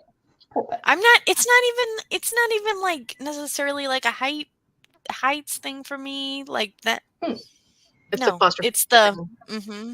Yep. I attempted to skydive. I didn't make it out of the plane. Oh my gosh! Really? Really? Yeah. I was dating a different person, and I've seen them fall out before me, and I've just gone, Dee! And couldn't. I was nope. Didn't happen. So, yeah. Well, here's the funny thing. I have ridden in very small planes in the front seat with the pilot, not scared of that. And in fact, when Shell did her 30th or 35th birthday, she did skydiving. I sat in the front with the little teeny plane. I sat with the pilot, so I got to go on the ride too. But I didn't skydive. Wasn't going to. That would be kind of cool. Yeah, so I sat with the pilot, and the last person jumped, he dove the plane. Wasn't scared. Not one bit of scared. It was fun and exciting. I've been on another plane recently, a teeny tiny plane, and it was very turbulent in places. No problems whatsoever. It's the big planes where I can't see out the window. I can't see what the pilot's doing. I want to be able to see the pilot and see if he's scared. Like, I need to... It's weird. Adjust accordingly. Oh, that makes sense. Yep. It does make sense. I do a lot of helicopter flights. Like, they're my favorite. So I ask for them for presents. I've never done that before. I've done Sydney. I've done around New York, around Vegas. We did a helicopter flight to the Grand Canyon and back. I've done one in Queensland, I think. Yeah, they're just fun. I'll do it at some point.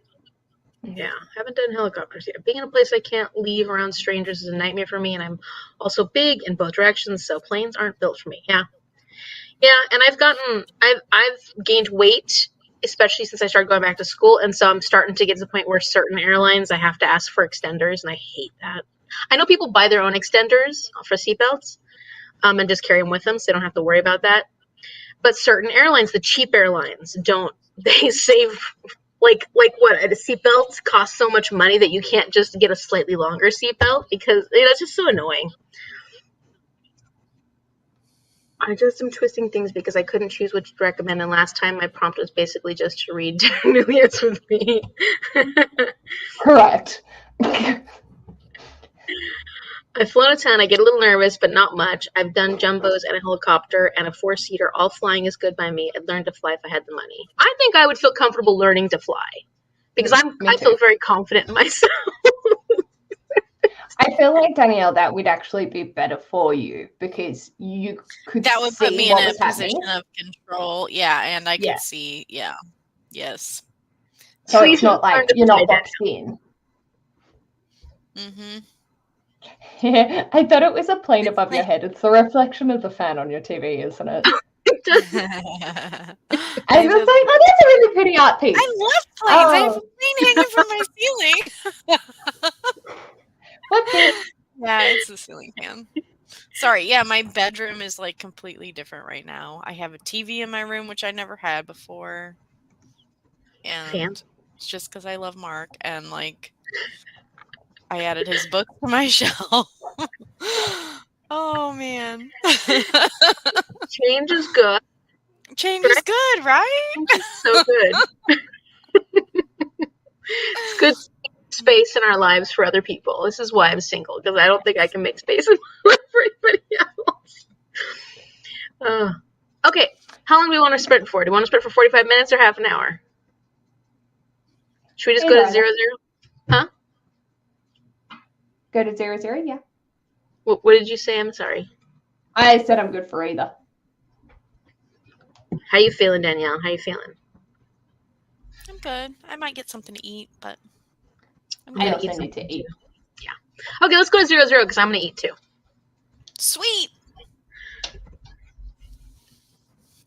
Awesome. But I'm glad to hear that, Danielle. I'm very happy to hear that Yeah, change is good. Yeah, it's good.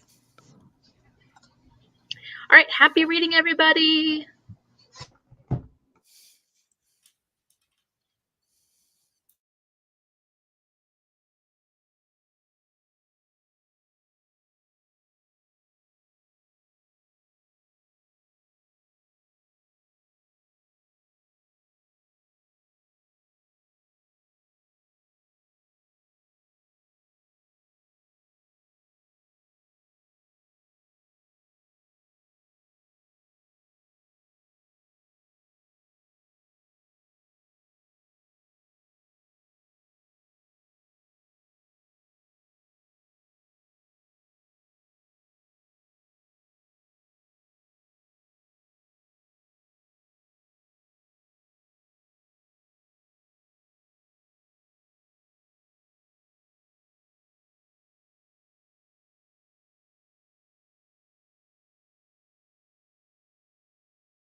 Welcome back. How'd everybody's reading go? Oh, why am I putting my headphones on? I haven't been wearing them all. It's cool.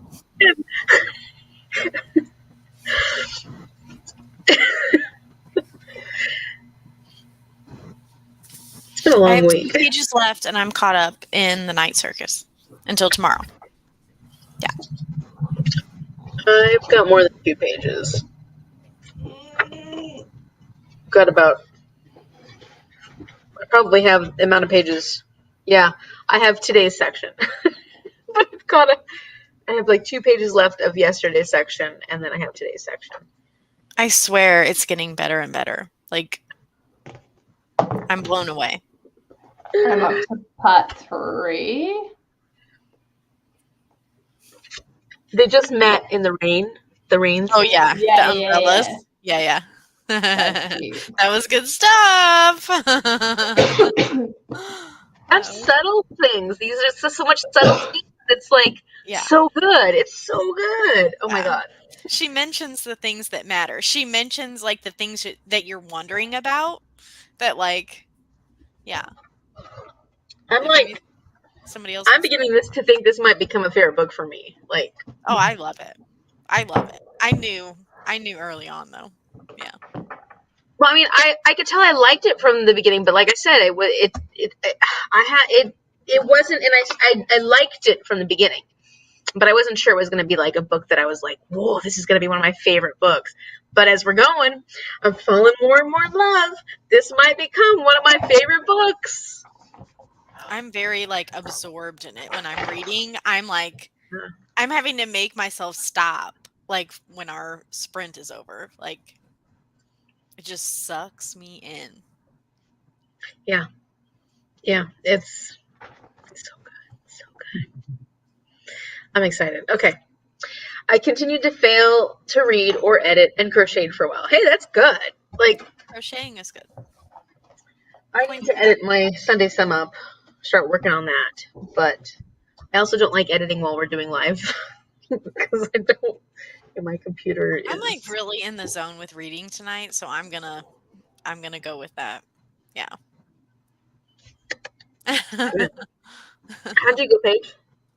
Good. I'm 19% of the way through June Boys. How's it going so far? Flying through that. It's good.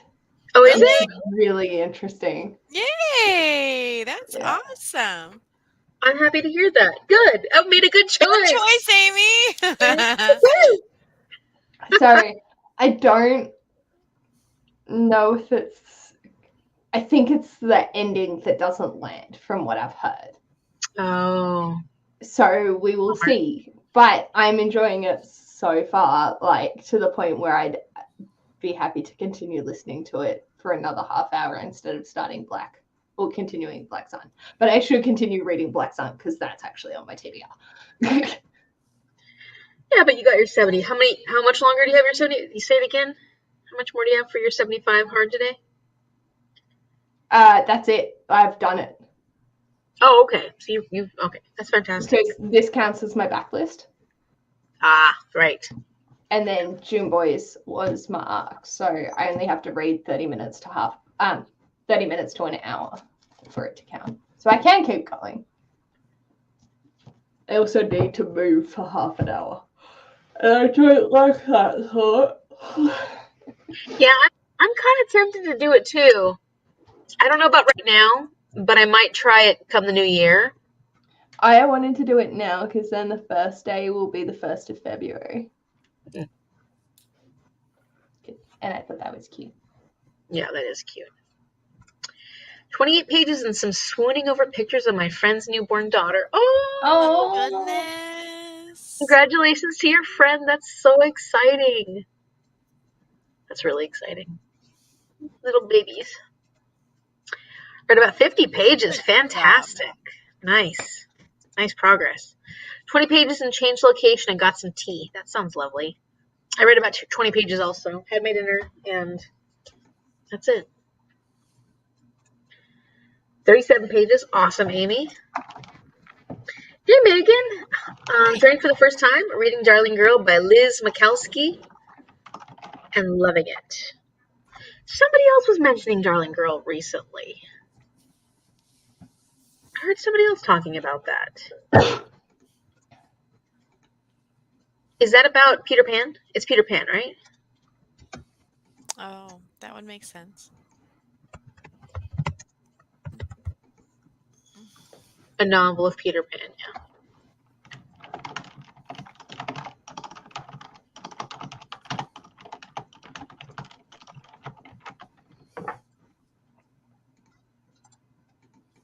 We've got typing sound effects. Sorry. Got distracted. Okay, I was looking at Darling Girl. Cassidy Ray's page 26 of the Hawthorne Legacy, and it's getting really hard to put down. Oh, that's good. That's always good. I love that point. Yay. Got to January 2016, a full chapter. Woohoo! Nice. Where's Magda? You know, she was sick last weekend, and I'm hoping she'll be better for our Ship of Destiny discussion tomorrow, but I haven't heard from her. She probably is either trying to recover or hopefully she's not still sick. So, but yeah. Sorry, I don't think I'm going to be joining. Paige, you were supposed to be reading. Do you think you're going to get to it this month? Yeah, it's on my TBR. Yeah, no, you're so good at your TBRs. I was just curious if you think. Well, let's just say I filmed my TBR for next month today, and had to take some creative liberties about what I have and haven't read to be able to do the card reveals.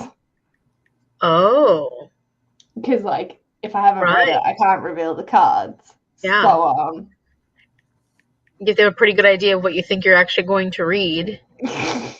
And then you actually have to read those. It should be doable. Like, I think it's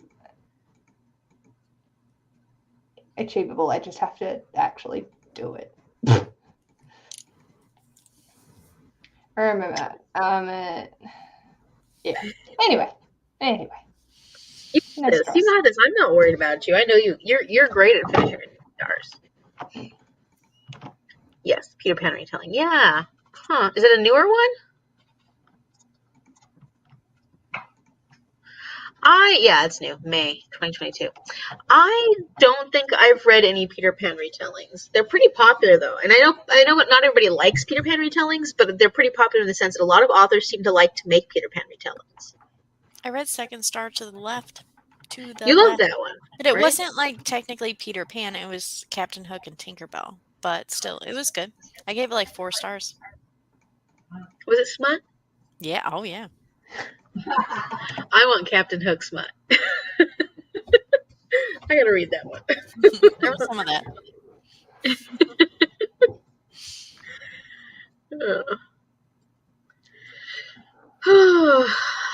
Did you guys have anything fun and exciting happen this week?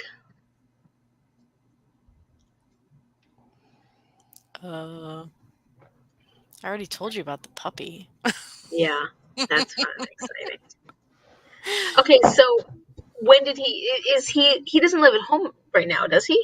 No, he moved in with his friend, previous work friend, and so yeah, she already had a dog, and now they have this puppy, and yeah,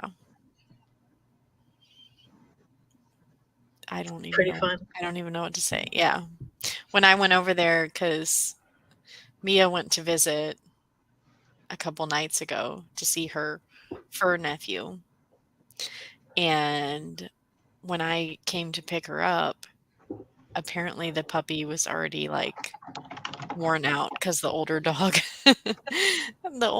wore the puppy out. He just like plopped down on the floor and fell asleep. Yeah.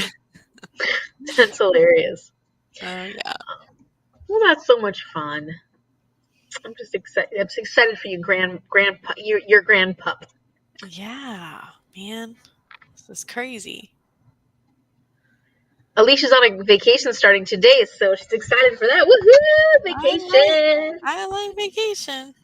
That's wonderful.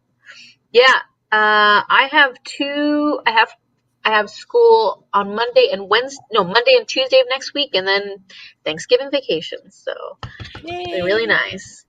It's funny though because our Thanksgiving week, and we get the days off, but like that week we have 1 week of class before finals after. So like we'll have vacation Thanksgiving week, we'll have 1 week of our final classes, and then we have finals. And this is like always the time where, you want to enjoy your vacation, your Thanksgiving, but we end up just having to do so much homework because we're coming up on finals. So we have so many projects that are due and so many homework things we need to catch up on.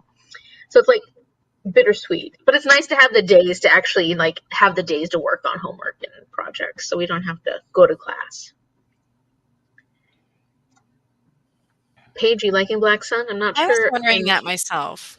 Yeah, I'm liking it. It definitely hits the ground running. It's not something that starts off slow. I feel like there's a lot behind it that, I don't know, could potentially be going over my head, but I really like the mythology that's in it and how they've created their world, and it's just some of the characters. I'm like, what the fuck are you doing, bro? But the main characters, they're all pretty awesome, and I really like the different elements to it because they're following for different sections. And there's a very Anthea-styled character in it as well, who I love. What kind of styled? Anthea from Life Ship Traders. Mm-hmm. Oh. Yeah. I haven't read that one yet. That's why I didn't get it. Okay. Yeah. Oh, that'll be cool. Huh. So she's cool. I am excited about reading that at some point. I haven't. I bought it because that was a cover buy for me. I bought that one for cover buy for me too. The Black Sun one? Mm-hmm. Yeah, it's a cool cover, for sure. Yeah. Yeah, it's so beautiful. It's one of my favorite covers. That's not what the one... What did you just hold up? Ship of Destiny. I was gonna say. Yeah, that Black Sun one. Yeah, that's what was in my brain. Yeah. Yeah, super cool. Just like extra days. Yeah, extra days to catch up. That's right. That's what I need right now. Extra days. I just need time. I own it and I've heard great things but haven't read it yet. Yeah, Mom really liked it. Other people I've talked to have really liked it. I'm glad to hear you're enjoying it, Paige. But yeah, I'll be curious to see if the second one's really good because I heard that people were really waiting for, like it gets to a point where you really need to know what's going to go on or what's going to happen next. And, the story, I don't want to say cliffhanger, but it leaves a lot that people want still. Yeah. Leaves you wanting more? Leaves you wanting more. Cover by for sure.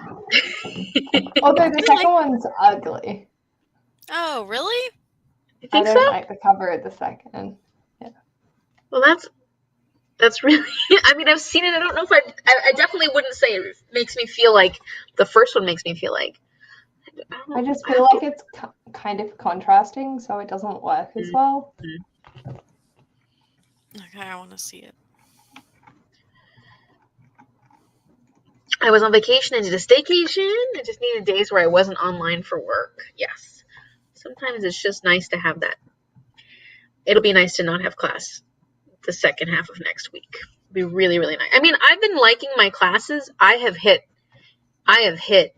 burnout for my schoolwork though. Like I'm done. Are you talking about the second book in the Black Sun one? Fevered Star. Fevered Star. This cover is like, can you see? I don't know if you can see this. Yeah. This cover is black. See? Was that what you were thinking? Yeah. With the girl's face on it and the lights coming out. Like, it's a completely different style. It's silver. It's, like, more, like, this is, like, the partial sort of thing, whereas the next one's a full facial, and it's completely just different. Hmm. Like, I would want them to keep, like, I With the understand that Haggard this is because it's referencing the eclipse that happens. Oh. Even the That's what. font is different, isn't it? Or no, it's just Yeah, because it's I silver? know it looks different, I didn't think it was different. but I was not a fan. Like, it's not a bad cover. It's It's just not just compared to the first one. it The first one is feels so very dramatic. thematically different. But anyway, is what it is. Let's see. I think the text is still the same. Okay, it just looks kind of different because of the color and. Yeah. And I'm sure it'll make sense when we read it, but I'm just like, ugh. Yeah. Ugh. I don't like the silver font. No. I think that for me is where I'm having.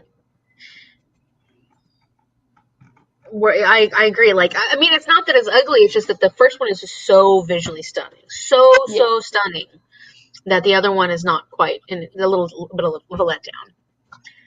I've heard mixed reviews on the second one. I think middle book syndrome. That middle book syndrome. Mm-mm-mm. I thought it was a duology. I now realize that it is not, but whoops. The Mirrored Heavens is the name of the third one. Okay. I reckon my prediction is that they're going to have a blue as the primary color instead of the gold or silver. Okay, I can see that. That's mine, Jean. It's a staycation. Love it. Can't wait till Amy's 12 Days of Christmas Carol Advent Calendar. I'm so excited! I'm excited too. I can't remember how I found your channel. Let's see. That's how Jean found me, and that's how Alicia found me, and that's how Leanna found me. That's awesome. Oh, that's awesome. That's really cool. I'm glad my 12 Days of Christmas Carol Advent Calendar challenge has such a good impact. Yes, that one. I am like very, very, very much hoping to bring Getting Away with Murder back in December. Oh, So, good. yeah. That's my plan. So, I'm probably I think I'm gonna try to like film it early, but yeah. I'm excited. I love Getting Away with Murder. I'm ready. That's Let's what do I'm this. shooting for. Yeah. Let's do this. But as long as it doesn't feel like painful, because I'm definitely changing my board game next year. I'm changing things around. I'm still having my same game, but I'm changing the way I'm doing things next year. I think instead of like having it start at 5 books, I'm gonna have it start at 4 because that's really what I read in a month, and like anything more than that is gonna be a challenge. And then if I get any kind of like punishment or whatever, it's just gonna. Does that make sense? I don't know, but yeah. Do you have punishments? I can't remember. Yeah, I do. The books like that I reveal in the case file, if I haven't read those, then it adds a book. For like however, like there's 3 books in the case file, whichever ones I haven't read, it adds a book. So, yeah. Can you change it so it's not cumulative? So then, because like you want to set yourself up for success. So like it just adds a single book no matter how many in the case file I didn't read. Is that what you're saying? Yeah, because like if I could do that. Because your game also you can get extra things during it, right? Mm-hmm. So if you're getting like if you start at 4, but then you get another one in your game, and then you have a punishment for later, like it's always going to not. Yeah, it was very hard the way I had it set up. So yeah. Like I'd say, yeah, just cap it where you're only picking whatever you feel would be your ultimate top tier amount of books you could read in a month. Mm-hmm. That makes sense. Just so that, it's not setting it up to be harder than it needs to be, and it actually fits your reading. Yeah. I think who was I telling that I went back and watched my March one because that's how long it's been since I played, and, like, you could just tell, like, my whole everything was just, like, done. Like Oh no. It's yeah. not good fun. So, I don't wanna go back there. I wanna make No. it fun for sure. Yeah. So Like, that's why mine's like it. You just have to go back to the room, but that mine's completely set up differently to yours. Like, yeah. so like I have the opportunity to just go back, so I don't actually get any punishments. It just takes me longer to finish the game. Yeah. So, Yeah, just as long as you're having fun, like that's yeah. it's got to be fun. For sure. You ever found me on Christmas too? Found her at Chili's. That's not entirely true. Shell and I met in high school. We went to the same At high Chili's. school.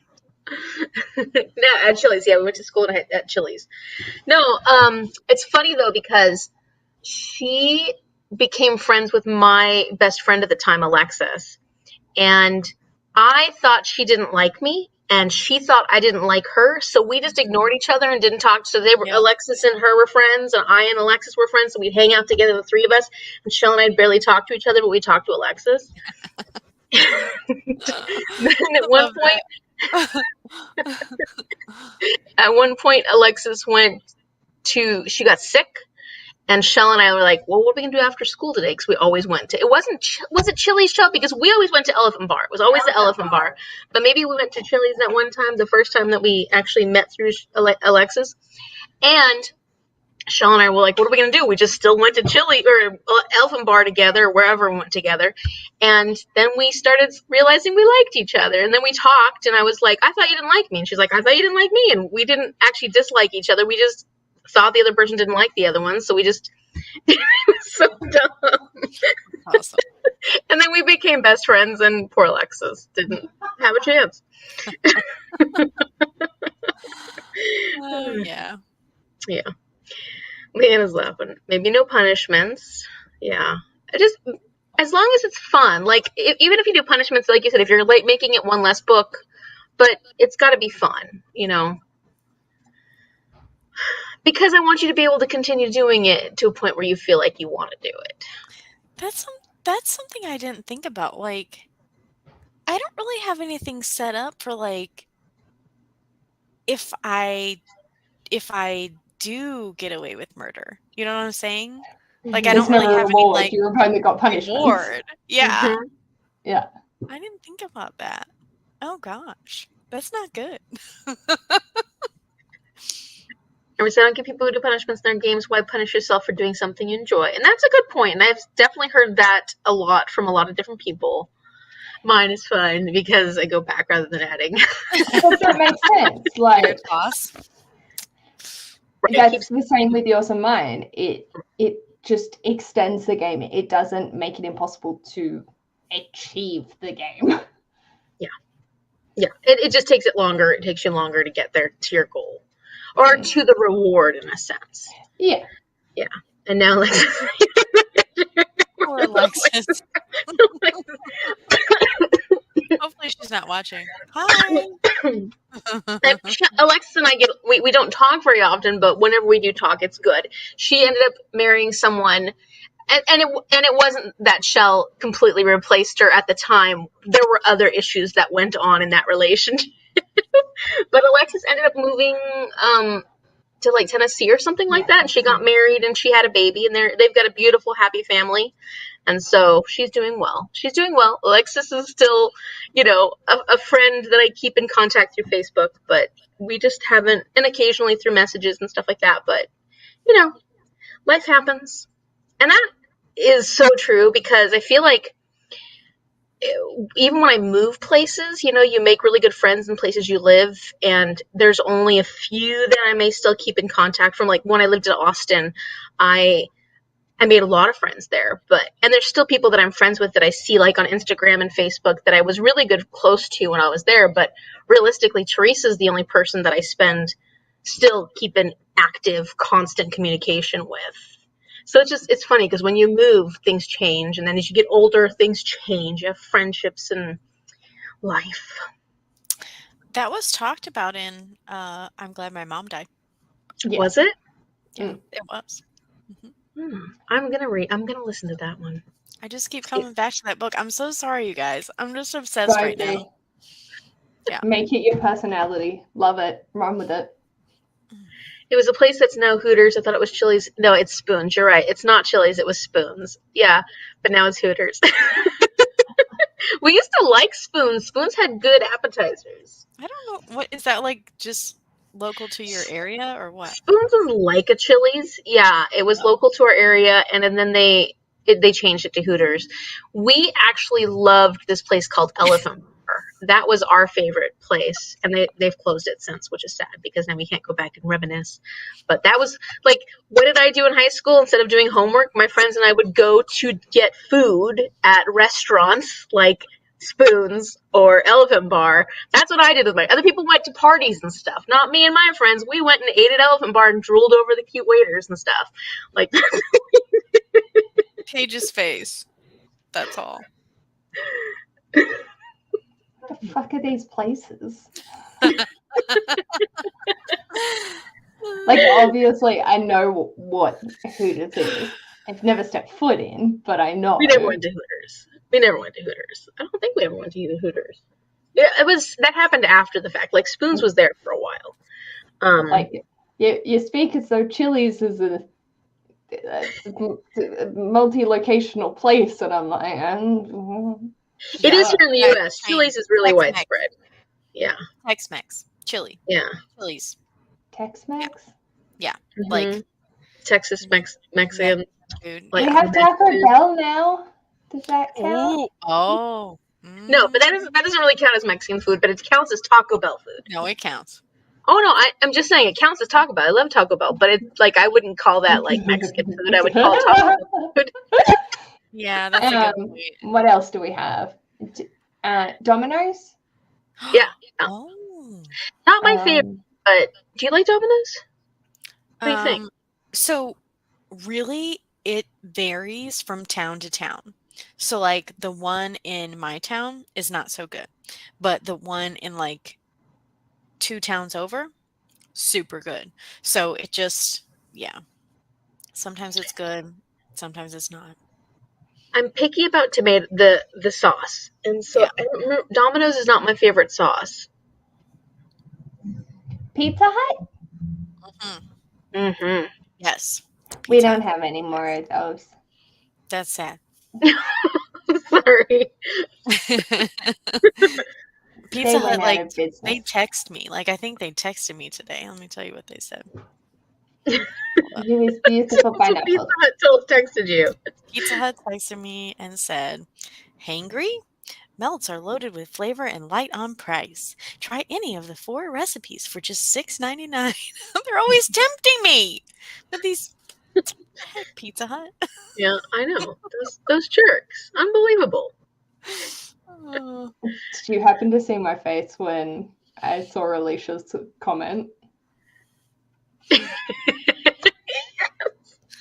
I love fried pickles.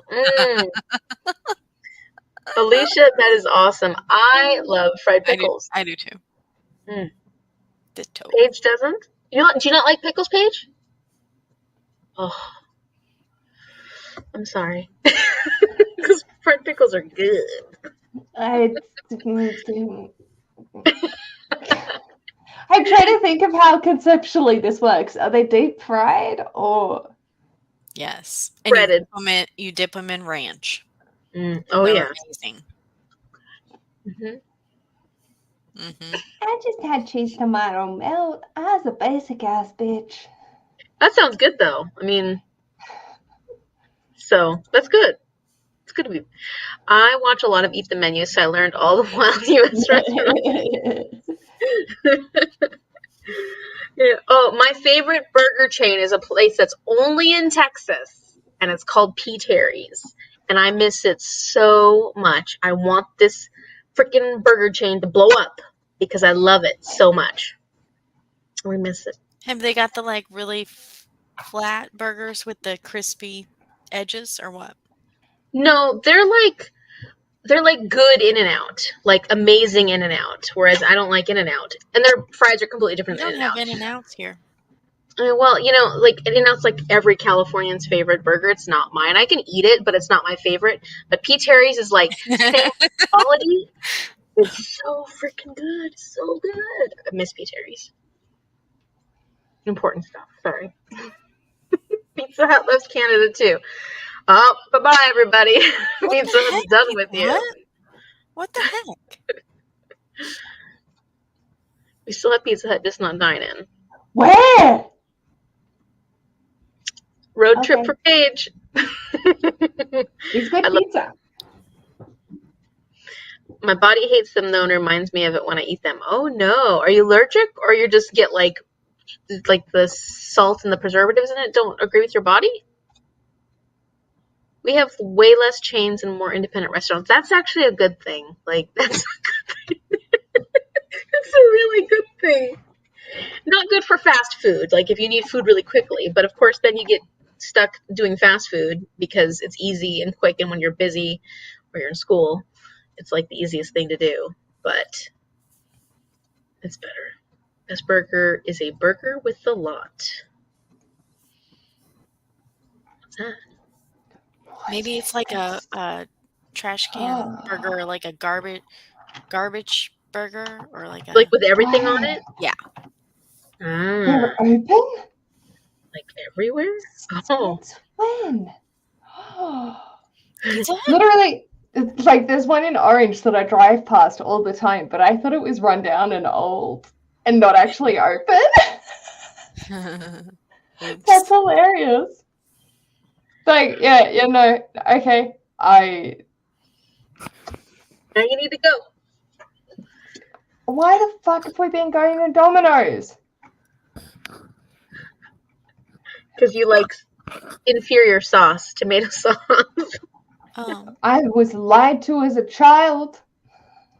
Okay, you guys can keep talking for a minute, but I need to go check on Mia because she's having some congestion, and I need to put some Vicks underneath her nose. Oh, that's cute. I told her a little bit ago, like, oh, just give me a couple minutes, and then it was longer than a couple minutes, so I'm going to do that and be right back. Because we're good talkers. Let's see. The breadsticks are great. You know what's funny is I don't like, down to what Amy says, that we used to have a Little Caesars, but it closed. And Little Caesars is the cheapest pizza we have. And I don't like their pizza at all, but I love their breadsticks. Their breadsticks are good. Yeah, you can stay in Washington now because of the whole In-N-Out thing. It's just not my favorite. It's not my favorite. They're still everywhere in Queensland, at least. Okay. Well, you have one near you now. Australia. Yeah. I'm just a dumb fuck that got told that they had closed and believed it. Don't believe everything you hear. Oh yeah, Jean finally got a Little Caesars. Amy says reflux.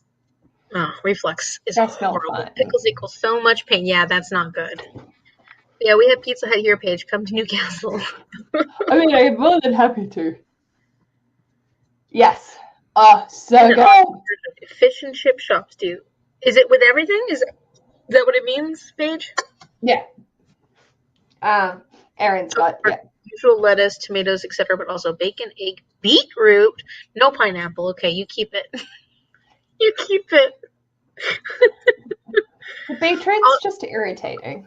No, I don't mind the beetroot. The pineapple's what I don't want. We'll take the pineapple But off. it's grilled. It's delicious. Nom nom nom nom nom nom nom nom nom. Are we talking about on pizza?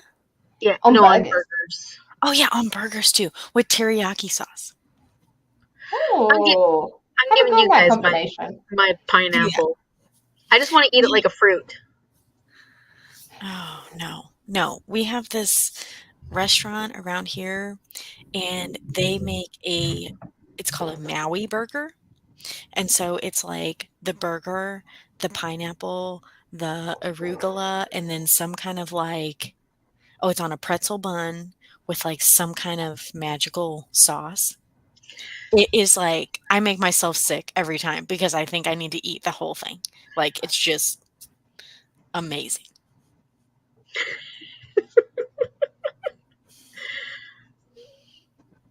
And Yeah. yes, I love pineapple on pizza too.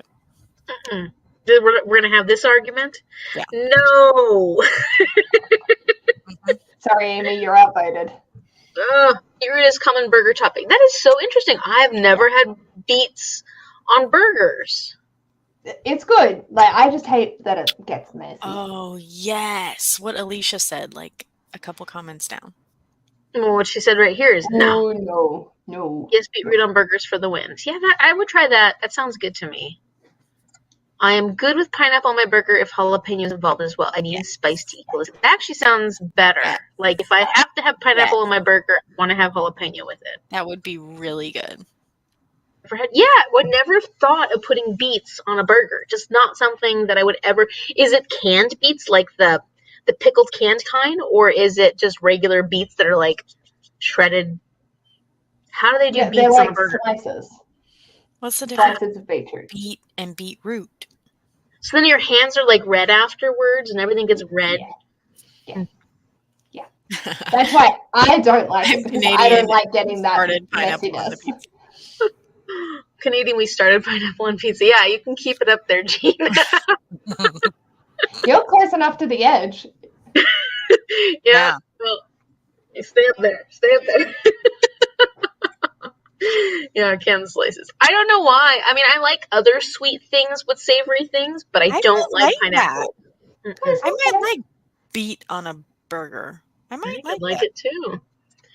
I think I'd like it too. It's canned beetroot. It's an Aussie staple. Beet is beetroot. Yeah. That's what I figured. Okay. See, I've only just started eating beetroot since dating Ash, so like I am zero experience with it. Yeah. Okay. Megan says I don't like beets or pineapple. That is fair. That is fair. My mom doesn't like beets either. So we call them beets. So like mom doesn't like them at all. But roasted beets, roasted beetroot, so amazing. So good. Which is why I think they'd be good on burgers.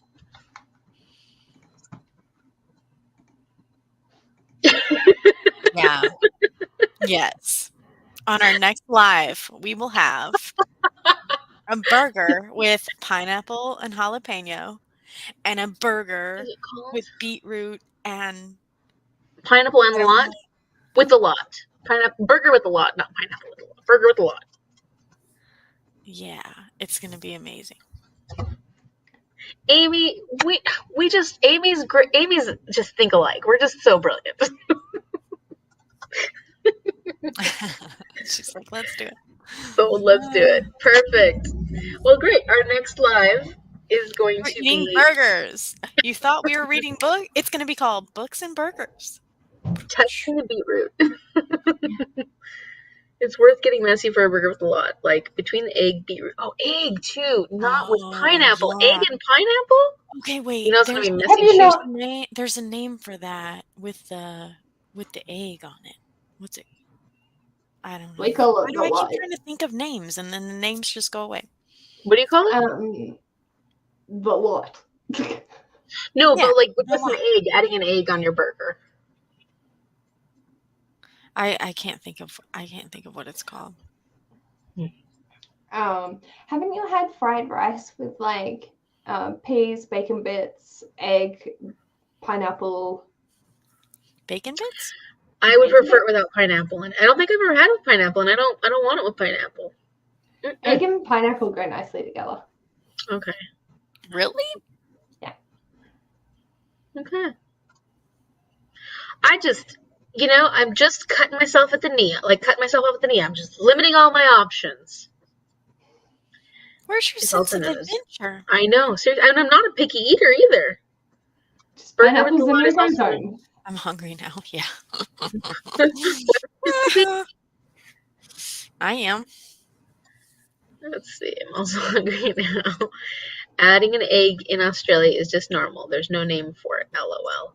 Hollandaise sauce? We will have cooked it on the bonnet of our cars during summer. No, it's like a fried egg on there, not hollandaise sauce. It's the actual, like eggs Benedict. I do like eggs Benedict with the hollandaise. Yes, that's eggs. Yeah, eggs Benedict has hollandaise on it.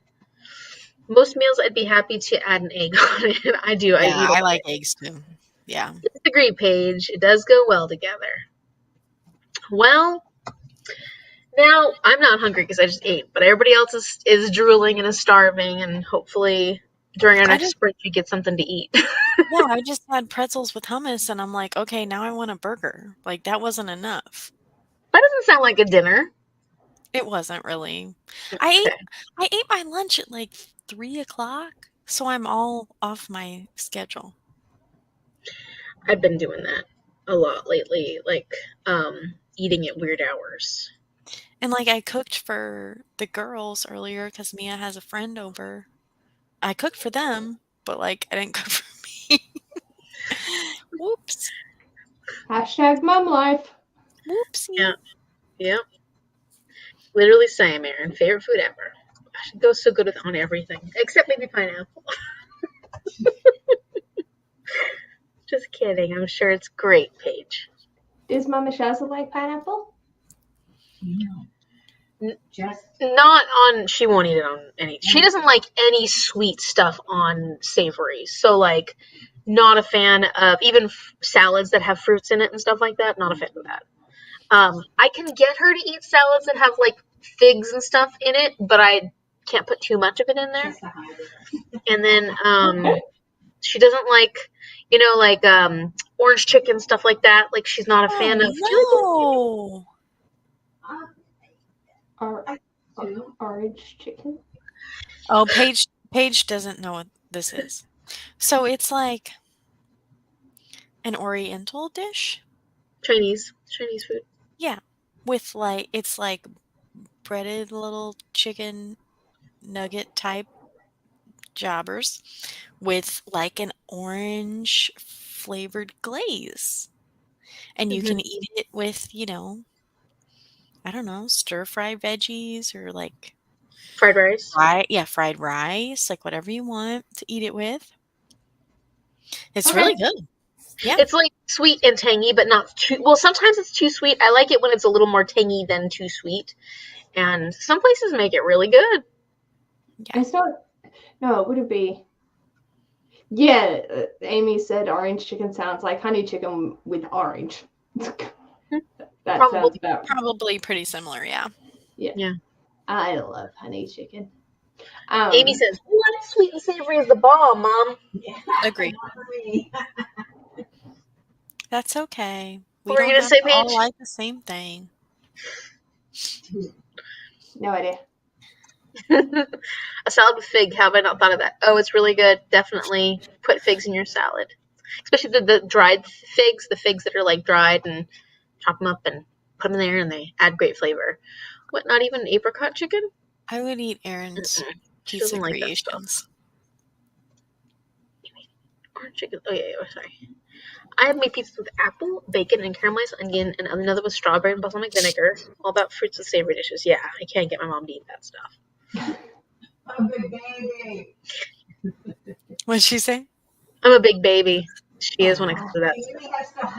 Actually, she is when it comes to a lot of things. I have to hide her vegetables in her food. It's like feeding, an element, like a toddler, not toddler even. She's not.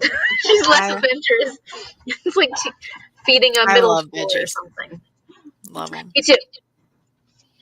I was excited to go to the pizza place and I'm going to get a steak pizza. Ooh, that sounds good. Yeah, we get one when we get Domino's and it's almost like the Philly steak kind of steak.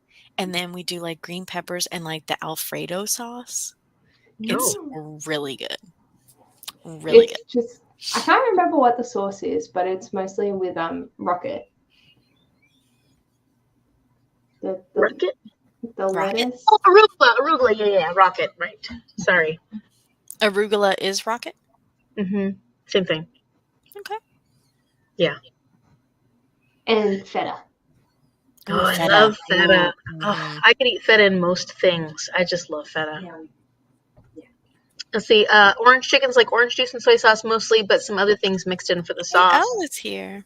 Yeah, finally here. I don't have any work to work an ungodly hour tomorrow. Woohoo! Yay! Glad you're here. We're talking about food. Yeah. Don't tell us what you think about pineapple pizza. We're staying away from that No, topic. no. We want to know. Erin, I feel like I need your recipe book. Let's see. Shell says, does Australia not have a lot of international food places, like That's a good question. restaurants and stuff? I'm sure that they do. I'm just a non-adventurous homebody. Fair enough. So I don't know, because I don't leave the house. Yeah. But Well, and Orange is a pretty small city, right? yeah, No, somewhat. decent size. Yeah, it's decent size for a rural town. I can do feta and goat cheese, but oh, sorry. No. I can't do goat's cheese. I'm not a goat cheese person either. I eat all the cheese. I haven't met any cheese I didn't like. Nice. I also don't like Swiss, Oh, I do. but I like Havarti, Peter. Swiss, Oh, I like Havarti. Gouda. Mm. Yeah. Yeah. Oh, yeah. Yeah, but Does goat cheese. slices of cheese count? Like Does just what? tasty slices of tasty cheese? That's what I have. You mean the plastic stuff? No, it's Like not American plastic. It's like a singles? block of just tasty cheese cut Yeah. into slices. Velveeta? Ooh, I like Velveeta. But I only have ever Vega? Biga. Vega. I've never heard of that. That's It's like the tasty kind of cheese that you melt and you dip your chips in. No. Well, I don't know. I'm Queso. not a cheese connoisseur. Shelley, we favor Asian foods more than, say, Mexican. But yeah, we have a lot of options. Yeah, there's a lot of options there. I made that TikTok feta and cherry tomato pasta last night. It was so good. Oh, Sounds amazing. I love feta, tomatoes, and asparagus. Yeah, asparagus. Yes. Yes. Both pasta with a little bit of balsamic dressing, vinegar, and that is the best. I'm with you. I love Ethiopian food. I haven't had Ethiopian food in years. It's been years. I don't know if I love ever it. have. I don't even know. With Just the little consider the spongy bread Ethiopian. stuff, and then Paige disappeared. The spongy bread. Oh, it's so good. I don't think I've had that. Oh, she'll be back. Oh. Let's see. Blue cheese is my favorite. Gorgonzola is amazing. LOL, just curious. Yeah, it's a Paige thing. You have no idea how happy I'm finally to be able to catch up. LOL. Food is always a fun topic. Yes, it is.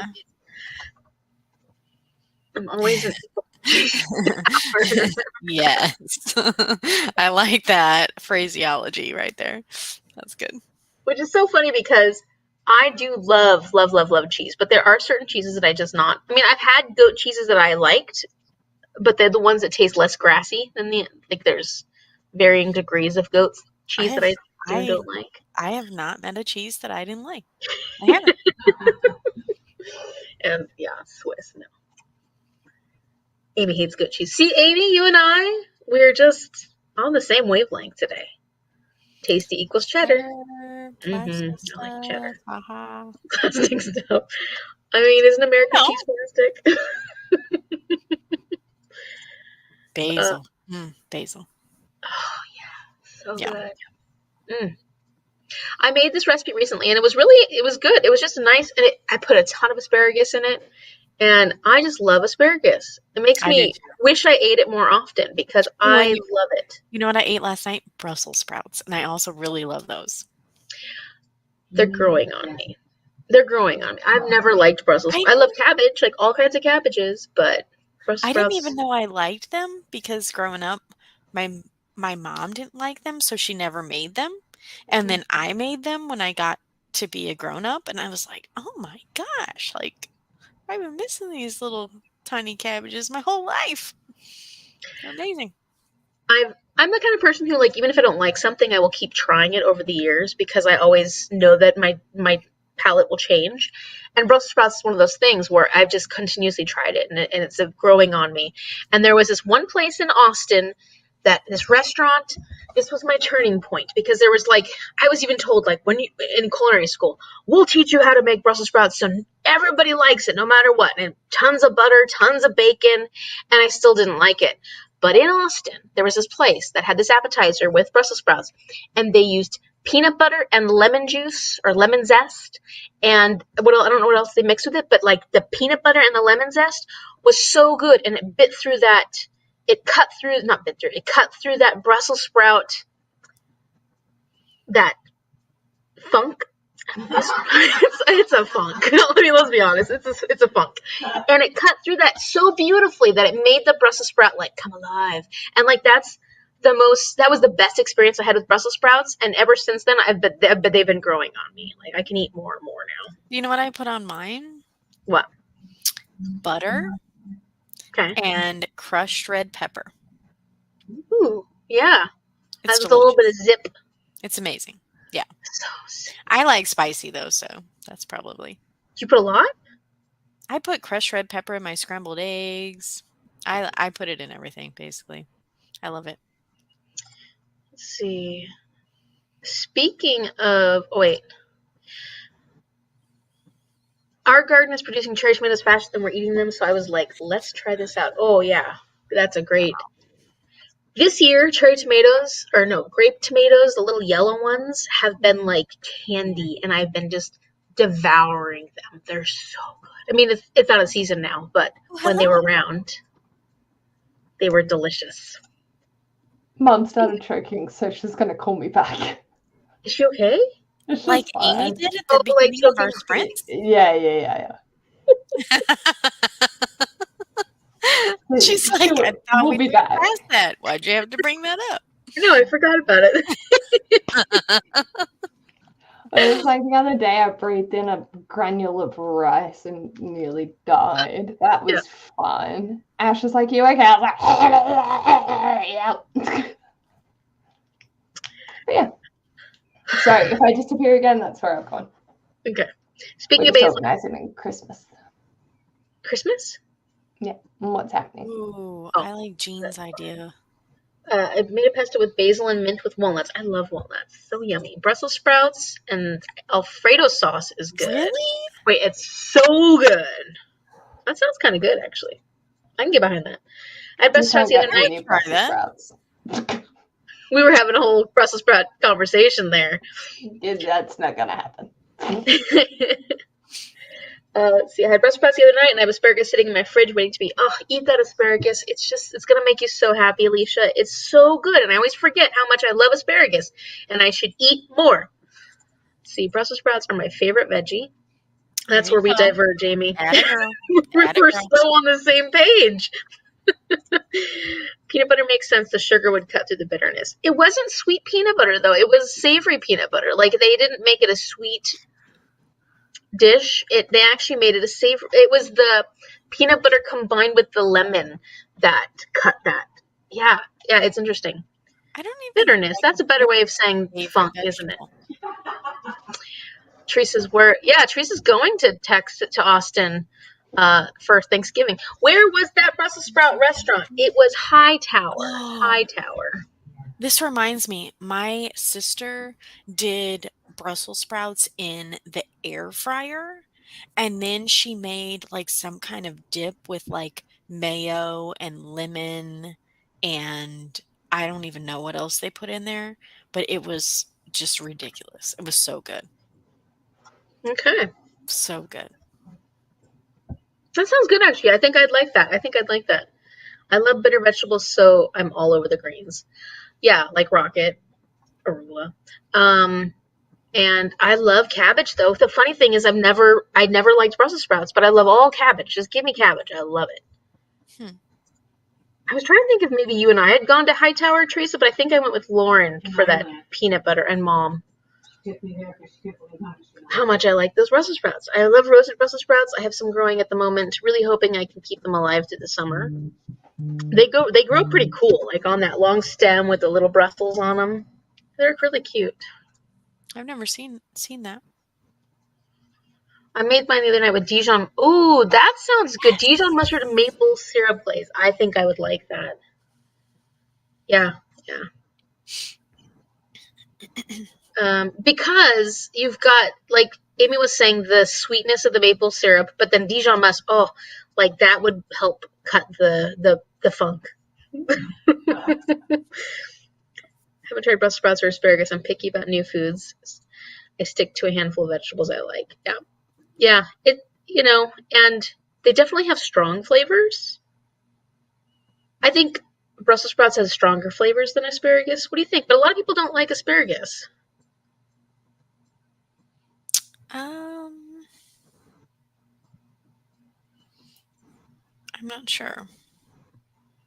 Like, are you saying which one should they try? Yeah.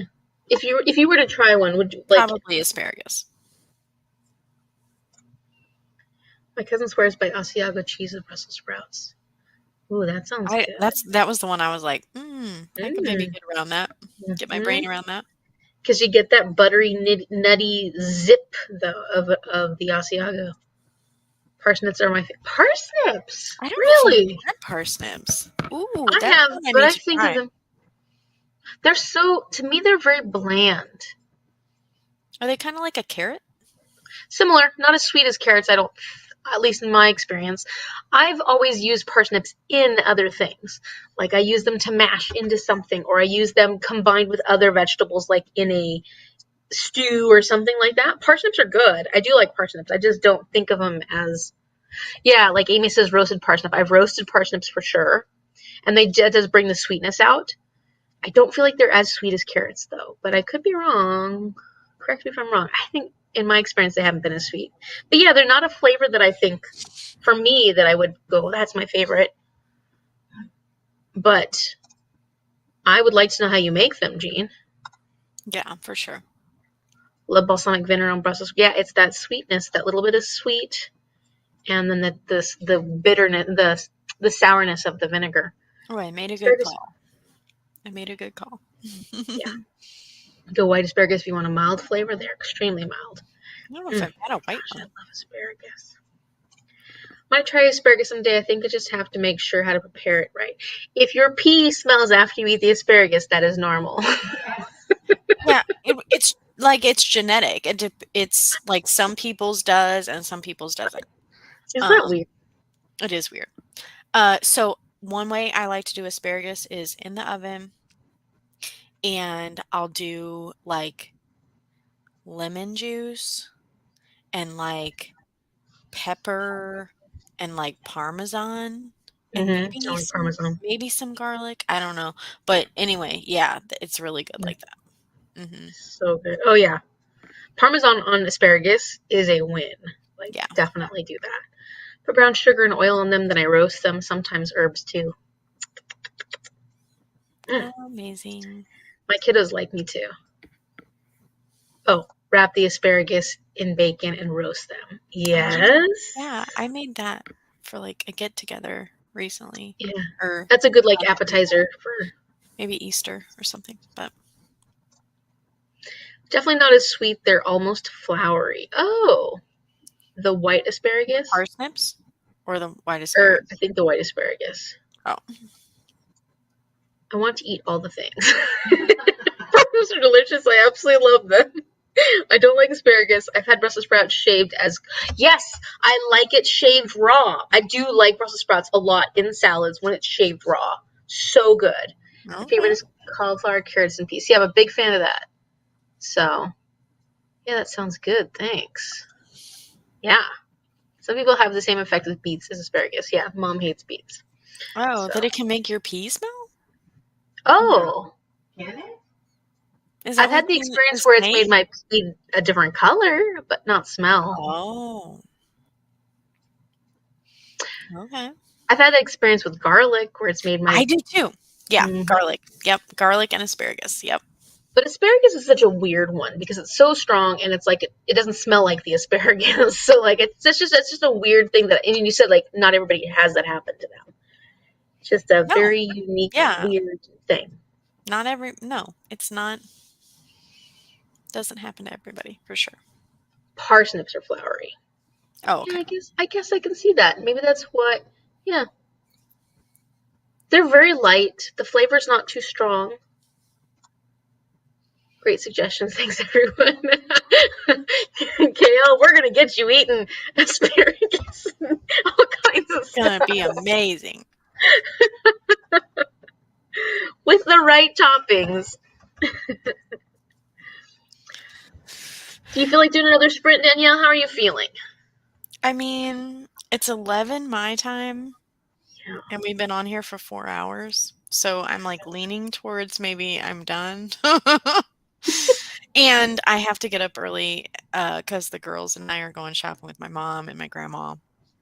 Yeah. So, yeah, it'd be different if I could sleep in, but You got yeah. things to do. I totally get it. Where'd Paige go? I think she's on the phone with her mom. Oh, okay. So, yeah, but you guys go ahead if you want to. I just have to, like, set healthy boundaries and all that good stuff. It's very good. You have to do that. You have to say, no, sleep needs to happen. I need to feel good tomorrow. Oh my gosh. It's hard to do, though. I understand. I eat garlic on everything. No vampires coming around, Alicia. My grandma used to say that about, like, she'd take garlic pills and stuff, too. She's like, mosquitoes never Oh. bite me. Isn't it? Is it supposed to be good for your blood pressure too? I think so, Or yeah. there's something else, like, holistically that it's supposed to help? Yeah, garlic's really good for a lot of things. Garlic is... Keeping mosquitoes away. Did you already say that? But yeah. Yeah, but I've never had that experience. Mosquitoes like me even if I eat garlic. They just like me. Me too. I say I have the sweet meat. What if it's like the same gene that makes your pee smell when you eat asparagus is also the same probably the gene same that exact makes gene. the mosquitoes like you? Yeah. Oh my Probably. god. I heard it does have something to do, at least partially, people who have certain blood types, their mosquitoes are more drawn to. They'll still bite whoever they feel like biting, but like, what is your blood type? I'm O positive. And they I'm like A O's. positive. They like O's. Maybe they like the positive. Maybe they Maybe like the RH maybe that's factor. positive. I don't know. Maybe it's That's that. interesting. I don't know enough. I don't know if they even know enough. If scientists even know enough about that. Do they really know? Maybe they're still trying to figure it out. Maybe they have better things to worry about. Dang mosquitoes. Let's see. Oh wait. Oh, Alicia's O Gene says it negative. makes That just ruled out my theory. No. There goes that. Nope. Amy, we are twins. We're twins except for the Brussels sprouts. And the pineapple? And the pine. Oh, yeah. I don't remember if Amy did like the pineapple or not. Honestly, I'm just teasing. Gene says it makes it a different color. The beets. asparagus? Oh. No, the beets, which is I have had that experience. No, mosquitoes still love me regardless how much garlic I eat.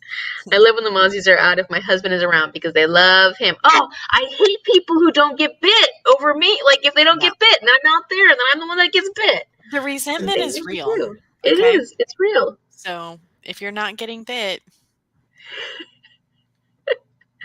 Love garlic, but it triggers my reflex when I overindulge. Yeah. Ooh. I'm in the same boat. I have to be careful.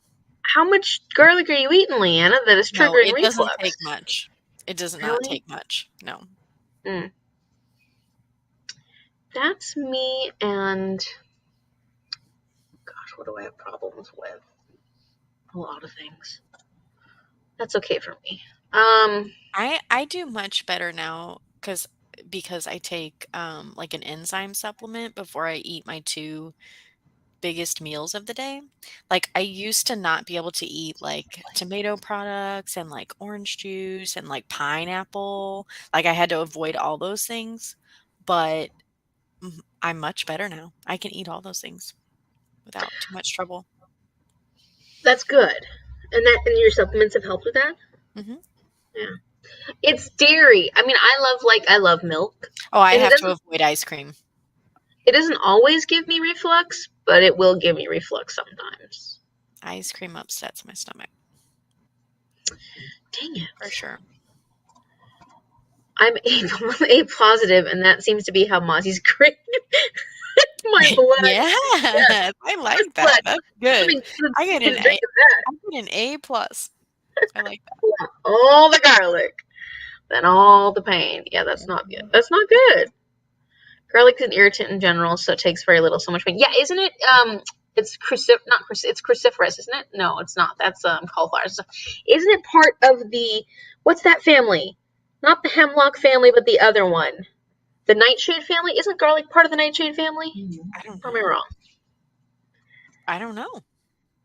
You know, I should drink more kombucha, Leanna, because I Yes. That's good do stuff. like kombucha. I don't love the flavor of it. I like certain ones more than others, but it does always seem to help Does my it have stomach the feel. prebiotics or the probiotics or Yeah, both? both. I think, or no, I think it's probiotics. Yeah. Yeah, I take a pretty expensive probiotic too. Let's just list all my supplements real quick, okay? Yeah. let's do it. Every once in a while, I'll take a probiotic with a prebiotic mixed in with it, just because, like, to get my stomach back regulated, and it works really well. Yeah. Yeah. My son has really bad acid, and he has to take an acid to help him Isn't sleep. that awful? Like kids Yeah. should not have to deal with that. That sucks. Mm-mm-mm. Mm. Not good. Lily family, according to Google. Is Lily family part of the nightshade family? Jean says nightshade. Garlic was an allium. Oh my Allium. goodness, we have so many opinions here. I mean, is allium lily? Let me look up what vegetables are part of the nightshade family. Is Because garlic a vegetable? it's not, but Yes. it's not an herb. It's like a root. That's like Oh to no, I'm me it would be like thinking, in the same family as like a shallot or an onion. I don't know what those are, but like yeah, I guess garlic is not. It's tomatoes in the nightshade family. Tomatoes, tomatillos, potatoes, eggplant, all peppers, red spices like curry, chili, cayenne, paprika, pimentos, tobacco, goji berries, ground cherries, ashwagandha. But onions are not. Yeah, yes, part okay. of the lily family. Yeah. Okay. Garlic, onion, etc. Okay. Yeah, it's rough. He's 5, and we just found out that he has bad acid, and that's why he wouldn't eat. Oh, That is not cool. that's awful. And that's like, it's not good for his esophagus. I mean, I know because I always worry about getting esophageal cancer because I do have acid reflux sometimes. So I'm always like, if it starts getting bad, like where I'm having it almost every day, then I have to figure out a way to like regulate it because I don't. I could give a whole TED talk on all of this stuff. So if you guys want any advice from me, you just send me a message because I can tell you some better ways to handle the acid and everything besides prescription medications. So yeah, that's my Well, that's the my kombucha that's works for me, so I need to get back into that. yeah, for sure. Alliums or garlic, onions, etc. And Danielle's our expert. That's yeah. Alicia wants advice. Do you guys know? You guys friends on Instagram? Yeah. Maybe. Yeah. I Yeah. like the Hum and Better Booch brands of kombucha. Oh, I'll check this out. Better Booch. That sounds cute. I can't Oh, remember which kind I was drinking. There was some kind of like pear one in like a little can. I don't even know. They were really good though. we have local kombucha. We have a kombucha place nearby called Kombucha Town. They make kombucha, which is sold at a lot of the places here, but it's more vinegary than I like it. Mm. Okay. I don't like it that vinegary. Poor little guy had some of the other symptoms of it as a kid, but not the acid. That's awful. Yeah, that really is awful, Felicia, because I just it's want to know, awful. like, does he deal with like constipation and stuff too? That's what I want to know. I'm totally going to try a probiotic. It's getting out of hand. Yeah, and then you need to feed your probiotics with prebiotics, which is often like leafy greens and stuff. That's a good tip. Yeah. Yeah. So I mean, you can feed your probiotics. You got to feed them though, otherwise they they don't do much good in your stomach. So, but the things that there's different things you can look up what are prebiotics, and it's basically what your probiotics need to make them be their best And it's little what, biotic cells. like foods that you can eat? Is that what you're saying? Food you can eat alongside them so that it helps your stomach get even healthier, get even happier.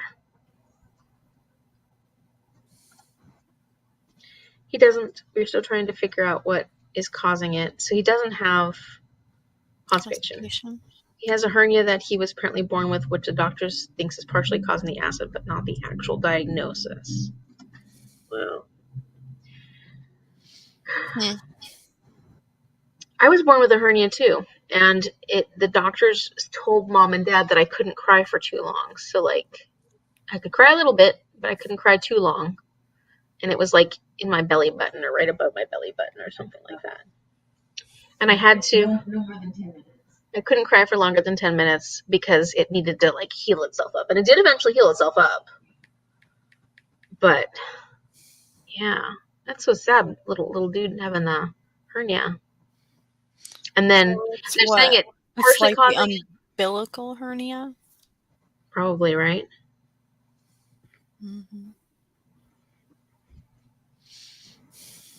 I don't know.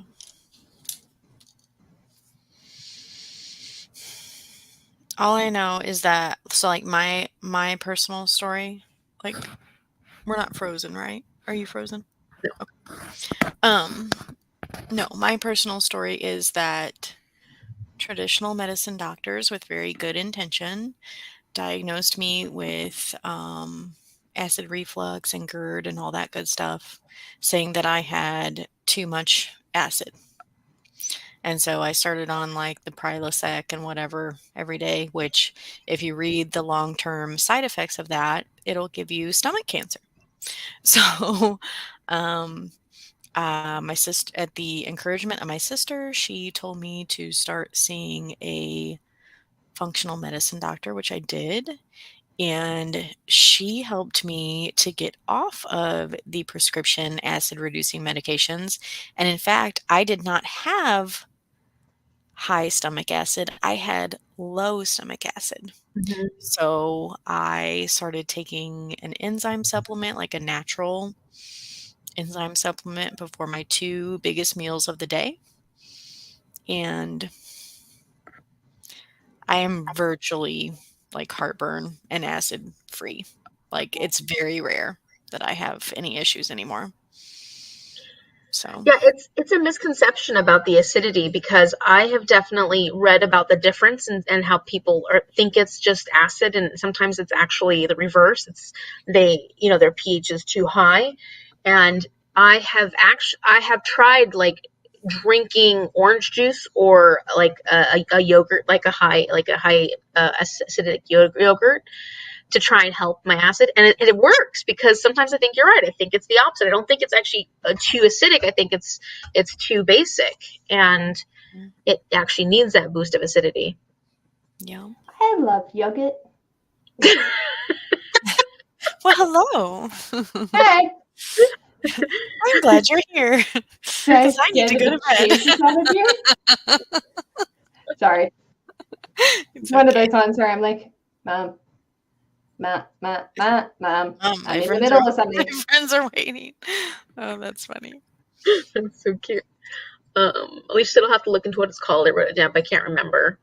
I have heard that you get acid reflux because your body's overproducing because the acid is low. Yeah. It's awesome that it does that. I have always believed in more natural medicines or natural resolutions versus just taking prescriptions. Yeah, I mean, realistically, if we can use the things that come naturally around us, which have happened for thousands of years, like that, it's better on our bodies and better on our gut, our microbiome, because we blow that thing out all the time. Yeah. Our poor little microbiome gets blown out all the time. And then you have to rebuild those little microbes and help them and nurture them. Leanna's is mind blown. Yeah. I feel really, really blessed to like have caught it when I did, and like to have this particular functional medicine doctor in my life at that particular time, because I would still be suffering otherwise. That's not fun. No. Oh. Well, you missed a whole bunch of fun. We did a whole bunch of talking about food, but then we got into like health because of acid reflux. I see. And garlic, which keeps vampires away. Yes, it does. And mosquitoes. Unless you're A positive or O positive or any Funky other. positive. Yeah.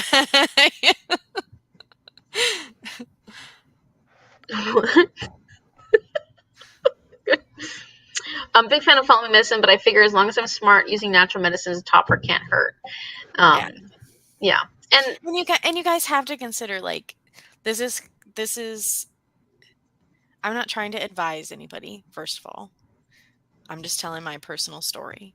And I have worked in traditional medicine. So, like, I'm a registered medical assistant. Like, I've worked for the doctors that write the prescriptions. I just want to make that clear that I'm not some, like, just over here, like, randomly, I don't know. Like, I don't. Well, I mean, I tend to think of it this way. Medicine's has a root in something. It has a root in natural medicine. Like all the medicines that we have now are synthetic reproductions of a lot of things that have been found in nature. And sometimes that's not the case. There have been things that have been created that are very positive that have been used for different things. But realistically, most of the history of medicine is in natural medicine. So, like, it's something to think about. Start somewhere. Yeah, it had to start somewhere. Yeah, well, often the over-the-counter antacids that soothe temporarily by reducing acid, but leading to long-term problems because the esophageal sphincter doesn't stay closed when it should. Yeah. That's a word I did not ever think I would come across in my day-to-day. Esophageal sphincter? Alcohol will relax the esophageal sphincter for sure. Does it really? Yeah. Yes. I feel like I've gotten heartburn from alcohol before, though. Yeah. But maybe it was if it's a mixed drink, like the sugar or the whatever it is in the alcohol. Yeah. I think everyone has a story, and hearing what works for others can work for you too. Yeah, so I think it doesn't hurt to. Right. It's good to hear other, and for people and for people you have had experience with a lot of really bad, acid reflux. Yeah. And I know, as someone who gets it, I had to go see, so another part of that story is I had to go see an actual, like, speech therapist because I started having sore throats related to my acid reflux, and, like, yeah. Just I've dealt with it for sure. Yeah, I want my esophageal sphincter to stay in good working order. Who doesn't? I'm so tired of drink. The ideal format. Is it good if it relaxes, or is it bad if it relaxes? You don't want it to relax. It's you bad. Want it to stay You don't strong. want it to. Oh, okay. So it's the alcohol that's giving. Yeah, it is the alcohol that gives me then the reflux. Oh, don't relax my esophageal sphincter. Amy said sphincter. I want a nice, strong esophageal sphincter. That's right. Thanks all for your benefit. No, I'm right there with you. I've had mine tonight too. Yeah, I like it too. So Danielle is finished for the night. How are you feeling, Paige? I'm pretty tired. Yeah, I think I need to finish Night Circus and go to bed early tonight because I've been running a little short on hours lately. Burning that midnight oil again? No, I've been going to sleep earlier, but I mean,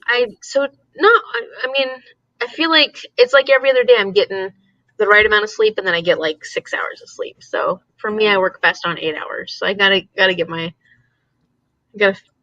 fix up myself. Yeah. 7 to 8 hours, Amy. I 7 to know. 8 hours. I like that. Like, I love sleep. I love sleep. Mm-mm-mm. Sleep is my bestest friend in the whole world, except for Ash. He's okay. He can replace myself. Oh my lordy! The What? other night, I had I take melatonin to go to sleep, and I'd taken it and I'd fallen asleep, and then he'd come in, and so like I half wake up but not fully because I'm in a not brain space. And I was just, I don't even know what I said, but there was something along the lines of like, this bitch be stealing my energy. How the fuck this bitch stealing my energy? Ash, who's this bitch? My wake self. She be stealing my energy.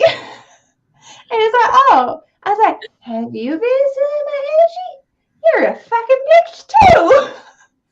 Oh my gosh. Like half asleep. Oh. He's like, are you okay? I'm like, uh-huh. And then dead to the world.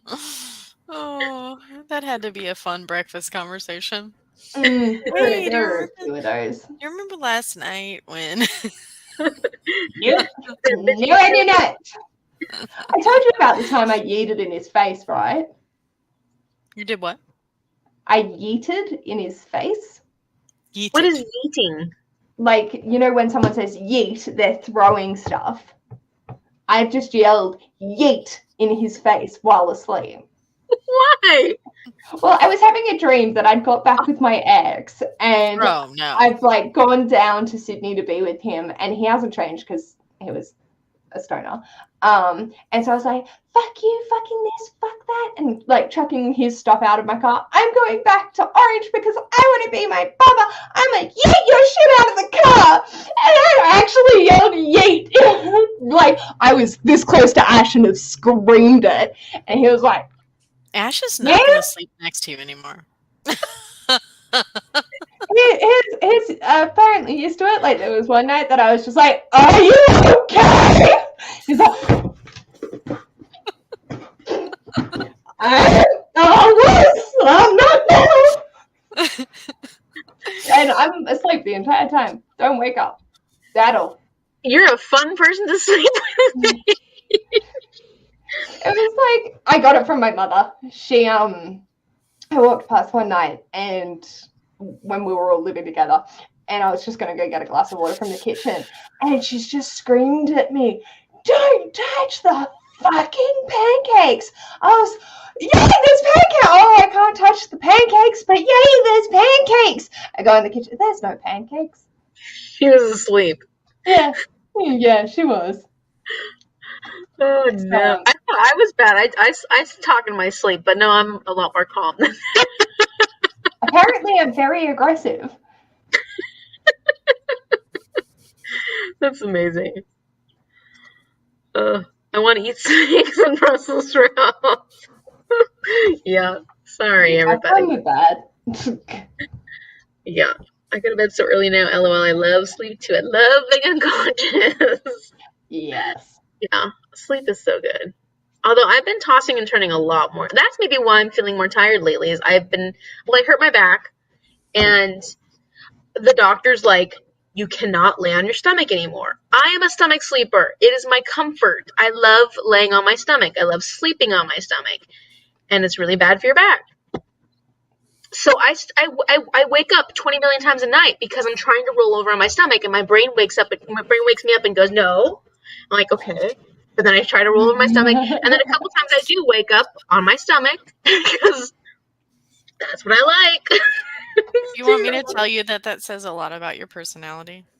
Oh no. She's like, What's it nope, say? don't We just tell need to me. put you in a straitjacket. You mean it says good things about my personality, right, Danielle? Straight jacket. I don't like fall asleep on my stomach, but then I'll roll onto my side in the night and be dead to the world. Stomach sleepers tend to be anxious, impulsive, compulsive, and rigid. That's not me. That's me! Tracy said work well for jobs in accounting, banking, and management. That's what I left. I left that. So I put my arm under my pillow, and then I put my head on top. So my arm's under my pillow, my head's on top, and I usually have my leg up to the side, my one knee up to the side. That is my favorite position, and I'm not supposed to sleep that way. Oh, we've got all the sleeping positions. Let's see. I need to sleep too. It's almost 12:30 here. Oh, Alicia, you need to get to sleep. I appreciate the sprints and the time chatting with you. Always a good time. He needs to record that. Yeah, he needs to record you, Paige. He would, if he wasn't asleep when I did it to begin with. The poor pet. And yet it's been 2 years and he's still dating me, so mustn't be too bad. Mm-hmm. No, you're wonderful. I can't get on board with stomach sleeping. Amy, we just keep going our separate ways. I keep thinking we're exactly like each other, and then You gotta differentiate somewhere. I guess as long as it's not on the big things like human rights, you'll be good. That's exactly right. Yep, that's me. Yeah, it's the pillow, the arm under the pillow. You put your head on top of the pillow with your arm underneath it. Oh, so good. This one's pretty complimentary. I'll send you this one. Okay. Chaos says I'm a side sleeper and a stomach sleeper. Yes, I love the knee up too. Yep, there's something the knee up. Yeah. And I can do side sleeping too. I like side sleeping. Back is rough for me. I try because I know that's like one of the better positions, and I have a really hard time with back sleeping. I always shift. I find it I depends usually on start if I on need my- to poop. So what? I missed. What'd you say? My position depends on if I need to poop. What? No, if you need to poop, go poop. No, like if it's like brewing and shit, then I'll sleep with like my knees tucked up. I can sleep in the weirdest fucking positions. Like I'm pretty sure I curled myself into a pretzel one night. Like I was head tucked down between my legs, but then I had one wrapped around Ash, and it's very odd. But yeah, it's like if it's brewing, I gotta have my legs up because then it like presses in there and it feels all good.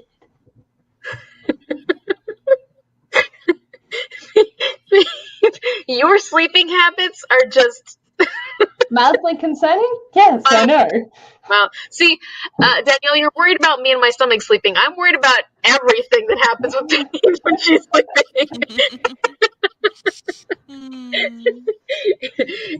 Aaron says, if your sleeping position says something about your personality, then I don't know what it means that I'm constantly cycle through positions because I'm so restless. It means you're organized chaos. Organized chaos. I like that. Side sleeping for the win. I'm a fetal position person with one knee up and one down. Yes, that's it. You like that? When I'm on my side, I'm actually pretty straight. It's like, like it doesn't. I could never be straight. My personality doesn't allow for that. I have scoliosis. I can never be straight either. Oh no! You guys Shazza does too. Huh? Mom has a bit. Mild case scoliosis. It's funny because it's not funny, but like when she would go, when we'd be walking, when we were exercising and stuff, I kept telling her like, lift your shoulder up. She'd be walking and her one shoulder would be down, and I'm like, lift your shoulder up, and she didn't know, like nobody knew at that point, so then I kept telling her, you always walk with your shoulder way down, and then she wondered why she would hurt. And it's like, because you're walking like with this one shoulder way down. So then she went and saw the PT, the physical therapist, and sure enough, she has a mild case of scoliosis. Kale hates back sleeping. Yeah, it's not my favorite. I want to like it more. My back hurts if I sleep on my back. Jeans, good night. 12:30 here. That's time to go to bed. Still loving dear Edward. Run away from the chaos, Jean. Have a good night. Good night, Jean. Me either, Paige. It's a rainbow flag. This is exactly why I sleep on my side. So I used to be a back sleeper, Uh-huh. and then I started sleeping on my side, and this says experts often recommend side sleeping since this position can help relieve snoring and improve digestion. I started laying on my side to help my stomach. Digestion, yeah. I Mhm. see. I told you if I needed to poop, it's based in science. Such a dork.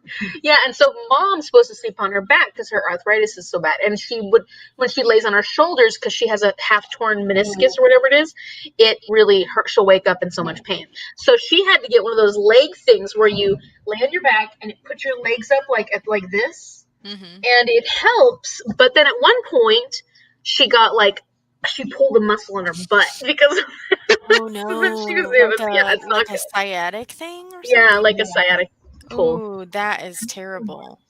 Mine was bothering me today. I got popular, guys.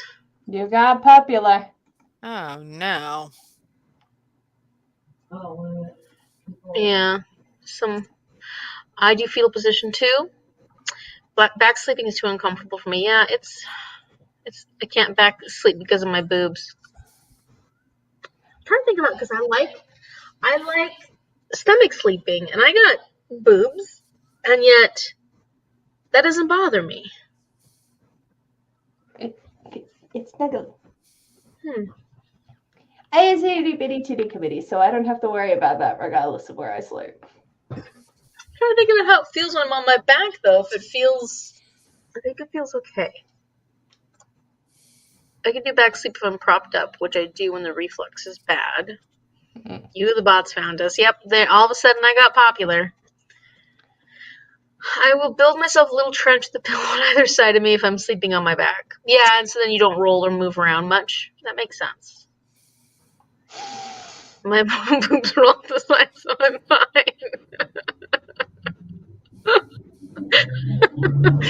Yep, maybe that's the thing. Is mine just roll off the sides, so I don't have to worry about them. They just spread out. We're going down. We're yelling timber. That's right. Same. Yeah. Yeah.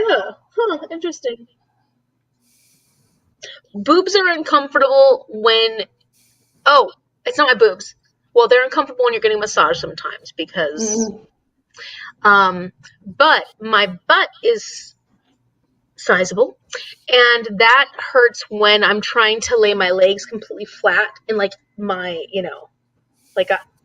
that'll make my back hurt when I'm lying on my back. So that's another thing. So then when I'm lying on my back, I try to like twist my legs a little bit so I'm not trying to, because then my butt's just so big it like, I can't lay flat because there's like a butt there.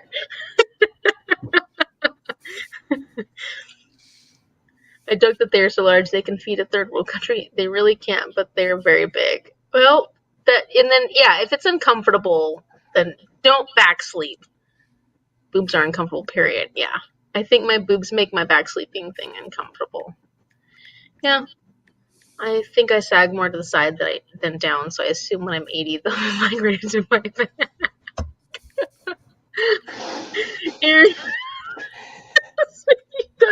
You guys. I think we all need to go to sleep. You guys aren't in bedtime over there, Paige, but It's 4:30. I'll go take a nap. let's all get in our best sleeping position, so our boobs are in a good, happy, place, and then take a nap. Yeah. First, you guys, this is fun. Oh god, the images I'm getting here. I know, seriously, all of you. Too funny. Yeah. Yeah, it's my butt more so, especially when I do yoga and they want you to lay in like the lay pose for a long time and be comfortable and not fidget. You're supposed to just lay there and What's not fidgeting? Huh? What's not fidgeting? It's just I get uncomfortable because of my butt. But. But. I love our conversation. It really is nice to be a member of the itty bitty titty community. I've told Shell this many times because they're still perky. They're still perky if Shell, like, This is so.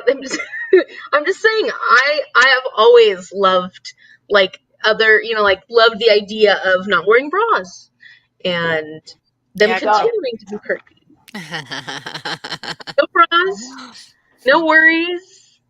I Yeah. was complaining at work because I wore a bra to work for the first time in like 3 months on the day of my job interview. And I was like, I just want to get home and take this off. And she's like, what?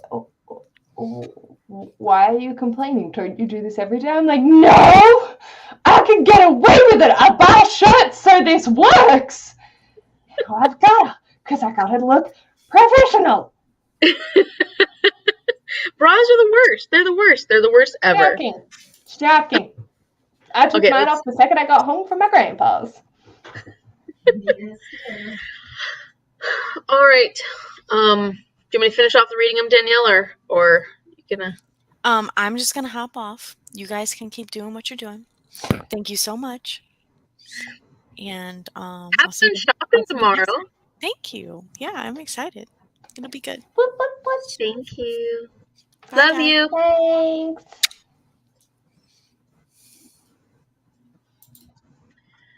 Let's see. Sciatica is no joke. I think my flares up now because I once climbed a 6-foot fence, but my pants got caught in the top when I. Oh no! Oh no! No, Leanna, no. My ass is feeling the sympathy for you, man. Oh. I can't even imagine. One time, I was at a friend's house for board games, and they had those stools that we were sitting on, like extra chairs that had stools, and I stood up on the stool, the little bars on the bottom, and I was looking at one of the things, and the bar broke on the stool, and I fell right on my tailbone, right at that. It didn't break, thankfully, but the impact was so shocking to my body that I started to get like nauseous and faint. Like I almost fainted and I was almost throwing up. And so I can't even imagine, Leanna. Like I know what my reaction was then, but I can't imagine what would have been happened falling from a 6-foot fence. Oh. Mine still catches to this day. I was riding a bike around the zoo with ex-partner. I don't know how to ride a bike. So, it was a learning experience, and a car, because it's like foot traffic, bike traffic, and cars all in the same place. And a car's come round quite quickly. He's swerved to avoid the car. I've tried to swerve to avoid him and ended up crashing into a fucking post, fallen off the bike onto my ass with a backpack full of cheese for a picnic. Was the cheese okay? The cheese was not okay. Neither was my backpack. How was your butt? My butt could not sit for 2.5 weeks.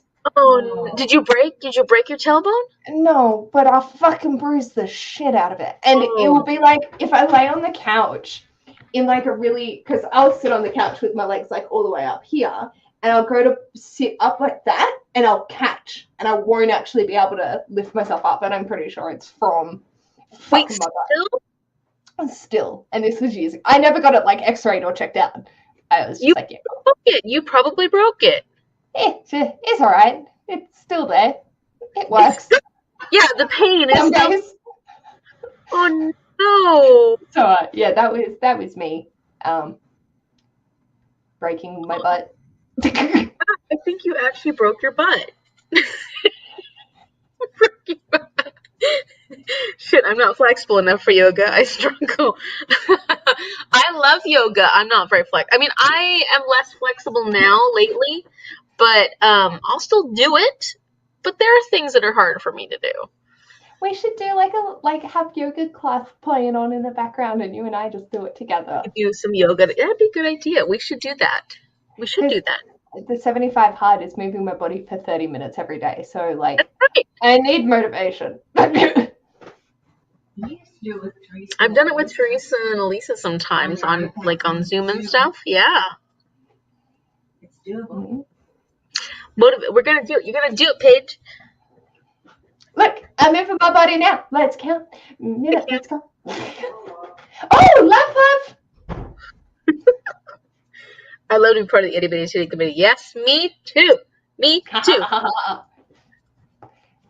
Let's see. I haven't worn a bra in weeks. I only wore one for the job interview. So yeah. I would love to not have to wear bras. Paige, I'm so jealous. Bye, Danielle. Bye, Danielle. Have a great night. Bye, Danielle. I just live the uniboob life now. No underwear, just sports bras matching them to my chest. Yeah, it's convenient. Yeah, it's convenient. I only wear a bra when I go out and get it off as soon as I can. Oh yeah, the second I walk in the door, I take my bra off. Even if I'm walking down the hallway, I take my bra off. My bra comes off immediately. Oh yeah. Oh yeah. I think I'm going to bed as well. Oh, good night, Alicia. You're smart. But you're also, it's like almost one there, so. I remember one time I was delivering newspapers once in the snow, and I was on someone's porch, went to turn around and slipped and fell straight on my tailbone and slid down. Oh. I just realized I also tripped in my garage. I had sleep underneath my Ugg boot and it went out from underneath me and I fell flat on my back. I also hit my head on the concrete garage, but that's fine. That's not okay. That's not good. You can get concussions and you can die. That's fine. This was like 10, 15 years ago. I was young. Oh, that's not fun. Yeah, that's not fun. Paige, I'm very worried about you.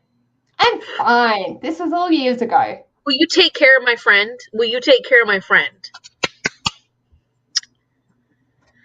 Same Page. I was too embarrassed to go to an X-ray. I didn't think it was a possibility. Huh? I was just, oh yeah, cool. I've just fucked my ass. That's fine. Yeah, but you guys fix itself. Have pain in your butt. Yeah. Oh my God, Paige, go have an X-ray. Mm-hmm. It's fine. Oh. I learned to become infected a couple years ago. I fell down the stairs twice in 3 days. Why? How? And my GP was concerned the bruises were so bad there was something else. I didn't know they can become infected. How does that work? I don't know. I'm good at bruising myself. I'm a good bruiser. I bruise pretty well. I'd say, yeah. Let's see. Husband wants to have some cuddle time, so I'm heading. Oh, the new husband! Congratulations! Happy! Sprints the talk. Thank you. Yeah, we didn't sprint much, did we? We're good at talking. But I had a sprint with my mother. You did. You sprinted with your mom, and we talked about food and acid reflux. I was happy I missed the Brussels sprout conversation because I can't contribute anything aside from pulling faces. Like, ooh. Have a great night, Imogen. Newly married woman. Happily. Yay! So exciting. What was that? Holy shit! Uh-oh. Erin, am I right to show? Okay. Oh, holy fuck! Oh my god! Erin, for anyone that's squeamish, like this is quite intense bruising. You ready? Look away, look away, look away. Look away, look away. Oh, wow. Oh. Oh. That's when it's starting to go away? But that's when it's infected. But it looks more infected there when it's healing than with... Yeah. Look how deep that is. Fucking hell. Erin. Far out.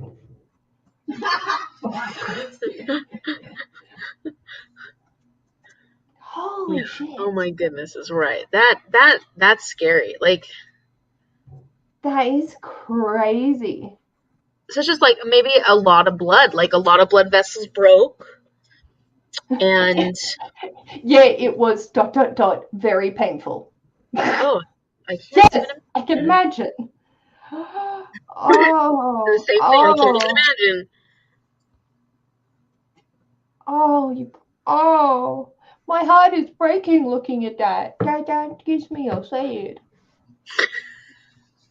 Yeah, that's really bad. Oh, I'm That's sorry. rough. That's from falling twice down the stairs. Well, don't fall down the stairs anymore. That just sounds horrible. Look, we are moving you into a flat house that has 0 stairs. Oh, goodness. Hey, speaking of Alexis, I remember one time we went and got a massage at this. They used to have people they would go get massages from, her aunt or somebody, a friend. And you'd go upstairs to get your massage and then come down afterwards, which I think was a bad idea. Because all of a sudden we were downstairs waiting for Alexis to finish her massage, and all we hear is and we literally and run as fast as we can. It sounded like she died. It sounded like she freaking died. She fell down the stairs after her massage because you're so relaxed. Next, yeah. And I guess because she was so relaxed, she didn't die, thank goodness. But like I almost died from a heart attack. Your heart stopped. Yeah. Ugh, stairs can be very scary for that. Like, I don't want anybody to fall downstairs around me, okay? Just don't do it. Oh. I fell down the stairs in exactly the same way twice. So the second time it was on top of the already. Oh, my stomach is rolling. No. Oh, Aaron. Oh my God, Aaron, your poor leg. Yeah. Wow, intense. Hope it's I'm in a flat house now. I just never use the back stairs. The house ever again. Good, because Excellent. that is scary. That is concerning. They can be scary. They can be scary. Yeah, like my mate, she tripped and fell off her porch stairs, hit something like a water container or something that was there, and then ended up face planting into her cement driveway and like has a massive thing, and she was not. There's long-term consequences for that, and she's 26. Oh, no. Really? And then she just tripped over her own feet, and yeah. I mean, stairs and stuff like that shouldn't be that scary, but I tend to have intrusive thoughts sometimes, especially like if I'm by myself going down like a big steep staircase. Like I'm in a building, like work, and I'm going downstairs, and there's nobody around, nobody close, and I'm like, what if I fall and break my neck and I'm just here and nobody's gonna find me for a long time, and I'm gonna be here dead at the bottom of the stairs, and they'll find me on Monday after the whole weekend's over. It's so terrible to think that way, but it's the way our brains go sometimes. It's just rude. It's just rude. It's kind of nice knowing that intrusive thoughts are not like I'm not alone in having them, because I never realized like that inner voice was like, hey, what if you just stab the scissors through your hand? Wouldn't that be funny? And I was like, no, obviously it would not. Let's not do that. But that thought, like, everyone can occasionally think that randomly just to see what it's like, because that's the nature of human curiosity. Yeah, so it's like, it is. I've definitely thought that, like, for like driving home and I drive over a bridge, like for overpass. You're like, what if my car went vroom? Like, you're like, why is my brain? I don't want to do that. Why is my brain even? It's just like the curiosity of the brain. The brain puts itself in so many scenarios, and I've definitely. The stairs were painted concrete, which is the bane of my existence. Every bad fall I've had seemed to involve painted concrete. Painted concrete in the rain is the most dangerous thing. That should not be a thing. Sue those people. Love living in rentals that can actually make accommodations for that. It's so bad. Yeah, that's dangerous. That's way too dangerous. Yep, intrusive thoughts. Yep, don't like those thoughts. And then you get the shakes. Yeah, that's not good, because that's how those kind of intrusive thoughts actually become. If you're on stairs, don't do that. Oh, I have intrusive thoughts about falling downstairs all the time. Yeah, Really? especially I couldn't falling imagine. backwards. Huh? I couldn't imagine after the falls you've taken Yeah, having seriously. intrusive thoughts on stairs. That's Yeah. so surprising. Yeah, that is especially falling backwards. That's not a good intrusive thought. That's a scary one. And then I'm going to step off a path and twist my ankle and that my leg will shatter. Oh, well, that's horrible. We all have thoughts. Yeah, we do. Mine's stairs also. Mom's really extremely afraid of escalators. I don't like escalators because what if my foot gets stuck and then I face planted and then it gets shredded at the top? Yes. So that's scary. She thinks I'm going to fall backwards. So, yeah, but Backwards is fine. I'm just going to fall on someone. But I'm glad she felt the relate in that one. I'm always so careful on stairs because when I was an infant, my grandpa fell down their stairs and messed up his foot permanently, and he needs a walker. He needed a walker after. That's horrible. Yeah, That's no. so rough. Stairs can be so scary. My grandma died on. Well, she didn't die from falling. Though. She died from a heart attack, but she died on stairs. Yeah. In her work staircase. And they actually had video of it because, yeah. Yeah. I once slipped downstairs with my then 6-month-old niece in my arms. I was like laying on the stairs going, take the babe. Oh my gosh. Yeah. That's scary too. Yeah. Yeah, I know. Amy. Aaron. Yeah, I feel that. I feel that in my soul. Yes. I think especially hair for me. Yeah.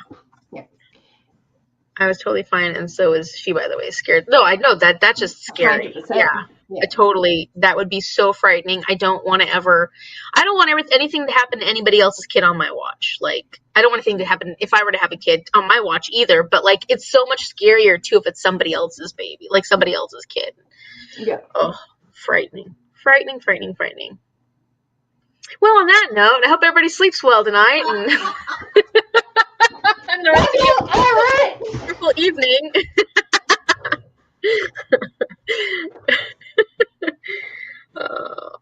In 2020, one of my mom's closest friends died after falling down the stairs. We're not sure if she was unconscious or what, but someone found her after a few days. See, that is my intrusive thoughts about like being in a building by yourself and falling downstairs and nobody finding me for a while. Oh.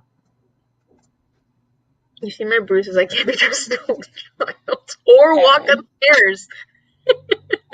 Painted concrete stairs after it's rained. I was like, you guys have a wonderful afternoon. You don't have to sleep and have nightmares now. Oh my God, KL. Yeah. It was in her own home and she lived. Oh. That's why you're never living on your own now, Mom. Well, we don't have stairs, but still, I'm just worried that something's going to happen to her.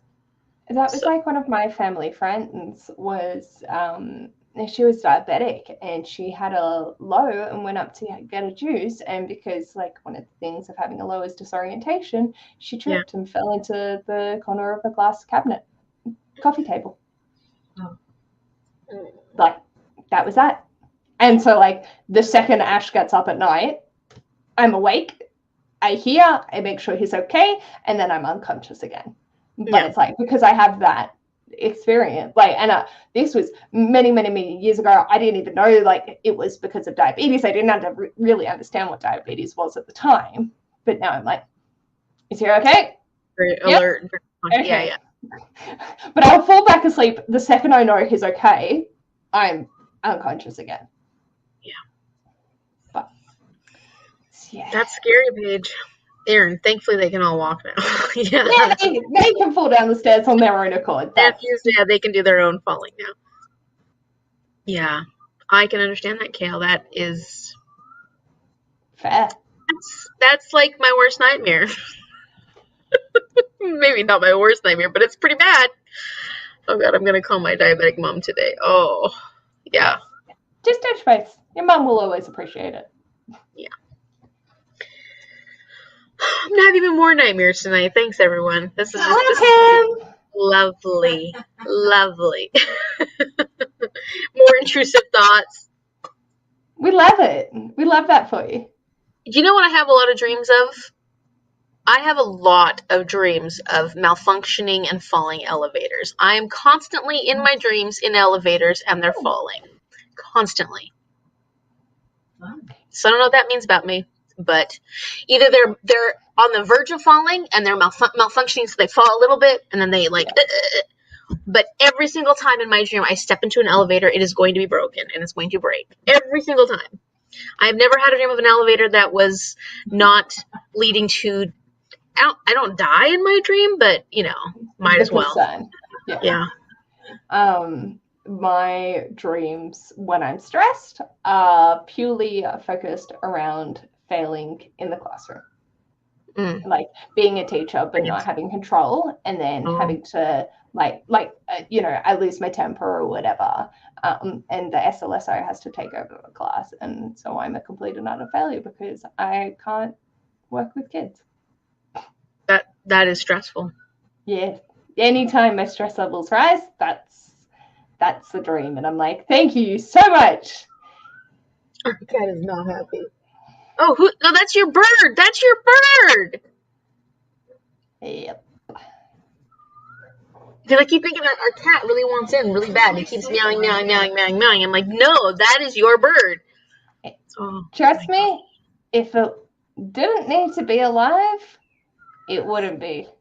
That's a pretty annoying bird. Like it sounds like when my cat is going bonkers. Amy thought her cat needed to come in because the bird's going off chops again. Bubba? I know. You can hear it too? Yeah. Are you going insane too? Yeah.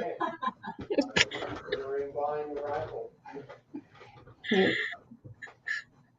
Yes, make sure you call your loved ones and check on them. Yes, definitely do. Oh my God, Sam, about elevators, I hate it. He's like, shit, an elevator in my building. I mean, I ride elevators often. I haven't stopped it but I do. It's either elevators or tsunami, like waves, where I'm actually in the ocean and the waves are crashing down on me. Those are my two, biggest nightmare stress, I guess, which means I've stressed a lot, apparently. Are you going out to see it? See if I can identify which one I need to kill. Chase it away.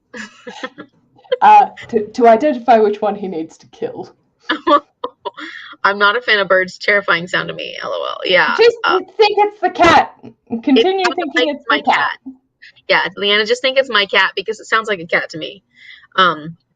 Yeah, sorry, Amy, but elevators are my dream thing. And tsunami wave. I wonder, you'll have to let us know tomorrow morning what you got stuck with tonight. It's going to be falling downstairs. Yeah. Maybe falling downstairs that lead to an escalator that has a tsunami happening in it. Yeah, and then I'll picture Aaron's bruises on my body. Yeah.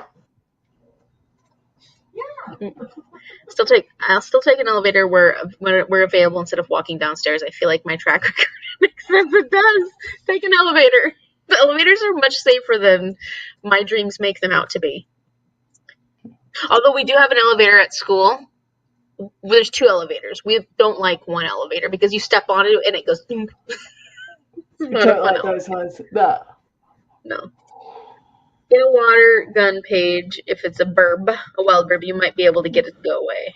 Yeah. Yeah. If you want to see the image of true evil, look up harpy eagle. Ooh, harpy. I think I've heard of harpy. Oh, they're the ones with the ears. True evil. I like that. Harpy. Yeah, they're hilarious. Like, they're petrifying, but hilarious.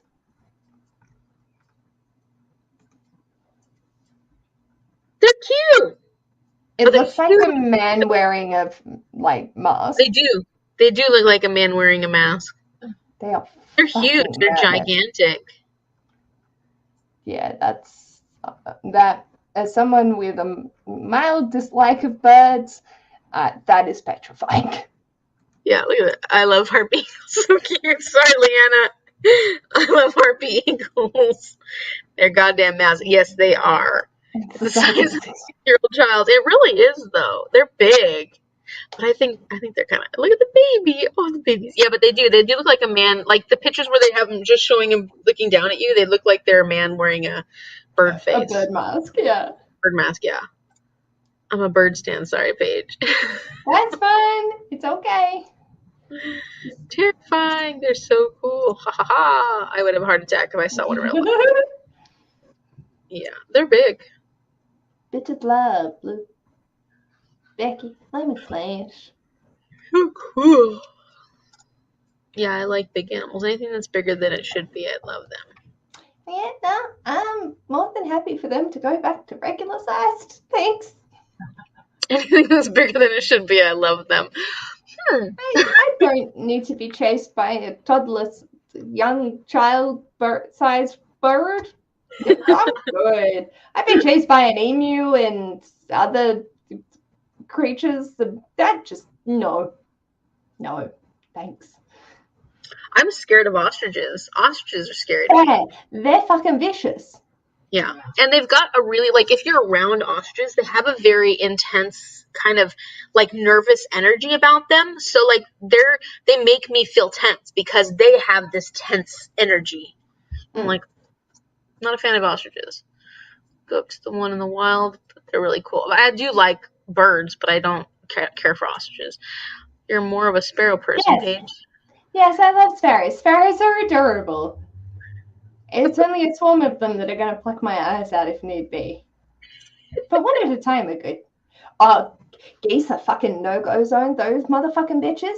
And ducks near my place are absolutely vicious. They are horrible things.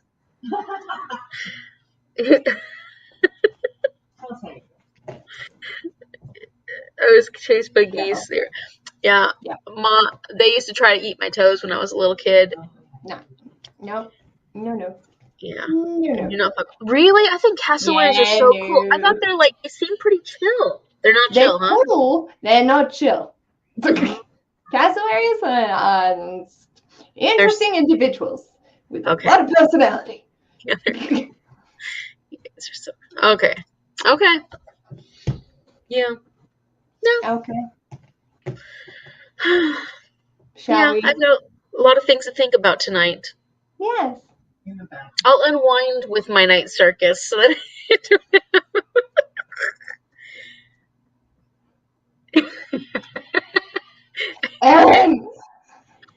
What an exciting way to go. Honestly, how many people actually die from cassowaries every year? Like, you'd be so unique.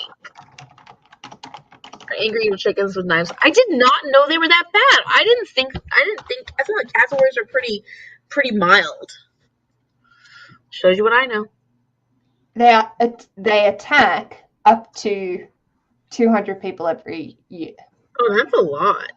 I know nothing about cassowaries. Except that they look cool. 14 deaths for... Oh, wait, that might have been for the cat. I mean, they're the original dinosaurs. Are we surprised? Oh, I know, but fuck! I mean, they're dinosaurs, everybody. These ones actually cassowaries look like dinosaurs. I think that's why I think they're so cool. Because they genuinely look like dinosaurs. Although there are hundreds of attacks every year, the last recorded death caused by a cassowary was in 1926. Yeah. Okay, that's a while ago. We're coming up to the 100. Huh? How do we get onto cassowaries? How do we get onto cassowaries? Birds. Just birds. Remember the bird someone mentioned harpy eagles. The ones that look like a man wearing a bird mask and they're like the size of a 6-year-old child. Oh, yeah. Those petrifying ones. Yeah. And naturally just they're the worst of your scary animals? I thought that those, what are the names of those jellyfish? Man of wars. Don't you guys get a lot of Portuguese man of wars on there? I go outside. Yeah, I noticed. If it goes pay attention. Mano, do we have There's a lot of the man of wars. Those, or is it a different kind of? It's not man. It's a different. It's a type of. It's not a jellyfish, but it's like a jellyfish. They're actually a collective organism of many different little ones, and I thought there were a lot in in the Gold Coast area. Oh, I think Amy's saying they're like lots of little individual ones grouped together. Oh. What? But it's not what she's saying it was. But she can't. I think it is a Portuguese man of war. Or is it a man of war? We have. I think it's the blue ball. No. No, that's an octopus, isn't it? Yeah. It's a Portuguese man of war. That's what I was thinking of. I thought, box Yeah. jellyfish. Thank you, Amy. Box jellyfish. Oh, That's box jellyfish. box jellyfish. Box jellyfish is the bad one. Pretty sure. Blue-ringed octopuses. I think the reason I got them confused is because they're just as bad as Portuguese man of war. They're like equally very, very dangerous. Yeah. Funnel webs and cassowaries don't touch. Yeah, funnel webs. No touchies. No touchies. Birds and reptiles are literally dinosaurs, and I think it is the coolest thing, KL. They have beautiful eyelashes, look like dinosaurs. They will, yeah, they look like dinosaurs, and will fight you. Okay, I didn't know that. Oh, I love Roadrunners. So, Leanna, the first time I was in Texas and I saw Roadrunner, I was stuck in traffic. Sitting in my car, stuck in traffic. I look over. There's a freaking Roadrunner on the side of the road, just wandering around. I'd never seen a Roadrunner in real life. I'd only seen them on cartoons and maybe pictures and stuff. In my car, while people are all stopped around me, I'm like, oh my gosh, it's a Roadrunner! And I'm like going crazy about this Roadrunner. I'm so excited. It was the coolest thing. And they are cool birds because they look a lot like, they actually do. They're so cool. Yeah, I've never seen one. I was so excited. They're right up there. If they're not the worst, our bad jellies are irriconchi and the box jellyfish. That's the one I was thinking of, the box jellyfish thing. Yeah, sorry. No, the man of wars are in the Indian Ocean, so maybe they float over. I don't know. When I said cassowaries, I was thinking land animals. We had bad shit in the sea too. Yeah, I know. There's a lot going on in Australia. Ash has come back in the house and the bird started up again. Yeah, I can hear it. Like the second he stepped foot outside, it stopped. Like,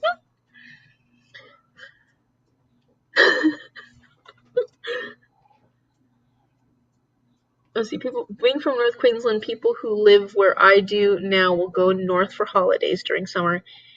And I'm like, don't get in the water. Oh, yeah. Is that when the box jellies are out and stuff during the summer? Yeah. You know, you want to go to the beach to cool off because it's fucking hot, and then you're like, oh, look. You die. Every deadly fucking thing on the planet is currently attached to my legs and arms. Oh. Love that. I heard that it's getting worse, too. As the oceans are getting warmer, there's becoming more and more of them. It's good fun. You guys have such good times there. I can't wait to come visit all your cassowaries and box jellyfish. Yeah. And funnel webs. October to April. Oh, December. Oh. Okay. Oh. Right, okay. We can tell I live near the water.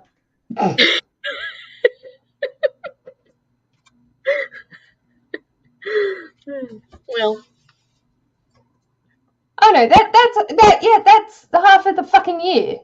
Yeah, okay, I'm not a dumb shit. That was over summer. I'm good.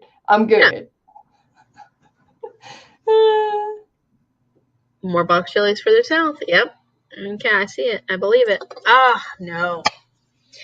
Yeah. Oh, we're adding other things on to these nightmares, aside from escalators and elevators and all these different things falling on stairs. Now we're adding box jellyfish and cassowaries. I'm going to have a crazy dream tonight. It's going to be awesome. Hervey Beach is a great beach. Fraser Island just keeps the waters protected from most things, and then you go around to the east side of Fraser, and it's like, welcome to hell. Yeah. Oh, no. I'm out, y'all. I have to think about dinner. Have a wonderful. You too. Have a good night, Amy. Oh, okay. Well, that's good to know. So go to Hervey Beach, but don't go to Fraser Island, or the east side of Fraser Island. Awesome. Well, this has been enlightening. Yeah. Learned about cassowaries. I did not know they were that aggressive. Yes. I am saddened now. It's okay. You don't want to pet a dinosaur. Just think of the idea of petting a dinosaur is probably not a good idea. So anything that falls close to looking like a dinosaur probably falls under the same category. Yeah, it makes sense. They're going to behave like dinosaurs behave. So I want to touch it, but it's gonna eat my face. they're so pretty. No, But they don't want to be pet by me. Just don't get in the water on the ocean side. Okay. Good. I'm not going to. I don't want to eat box jellies. That's what I'm most scared of, to be honest. Something that seems so innocuous but can kill you like that. I really hate stonefish. I've seen those, I think. Aren't those like the They're literally just like in the water and they camouflage in, and then you step on it and then you die. Yes. It's great. Are they that poisonous? No idea. That's just what I was told in primary school. So They must. Yeah, they're very venomous. Venomous, dangerous, and fatal to humans. Don't step on them. But of course, they look like rocks, and when you're walking on the sand, they're like, oh, look. Or they burrow that's in. fine to step on. Cat! Wear shoes. Wear some flip-flop. I think you need more than sand shoes. Oh, now the bottom of my feet are hurting. Paige, stop. Shall we end it so you don't have to continue to be in pain? Yes. See, intrusive thoughts, intrusive thoughts. Time to go. I'll just message you randomly over the next couple of days being like, what's your footing? You have so much heart. I do. I keep giving and giving. Just keep thinking of me. Thank you. Uh-oh. Yeah. Oh, that's just rude. That's like a slap in the face by the wave. Like, here, take that. I'm jellyfish. I'm gonna put a jellyfish on your face. That's just, it's just awful. Not nice. Not nice. On your face, too. That's not fun.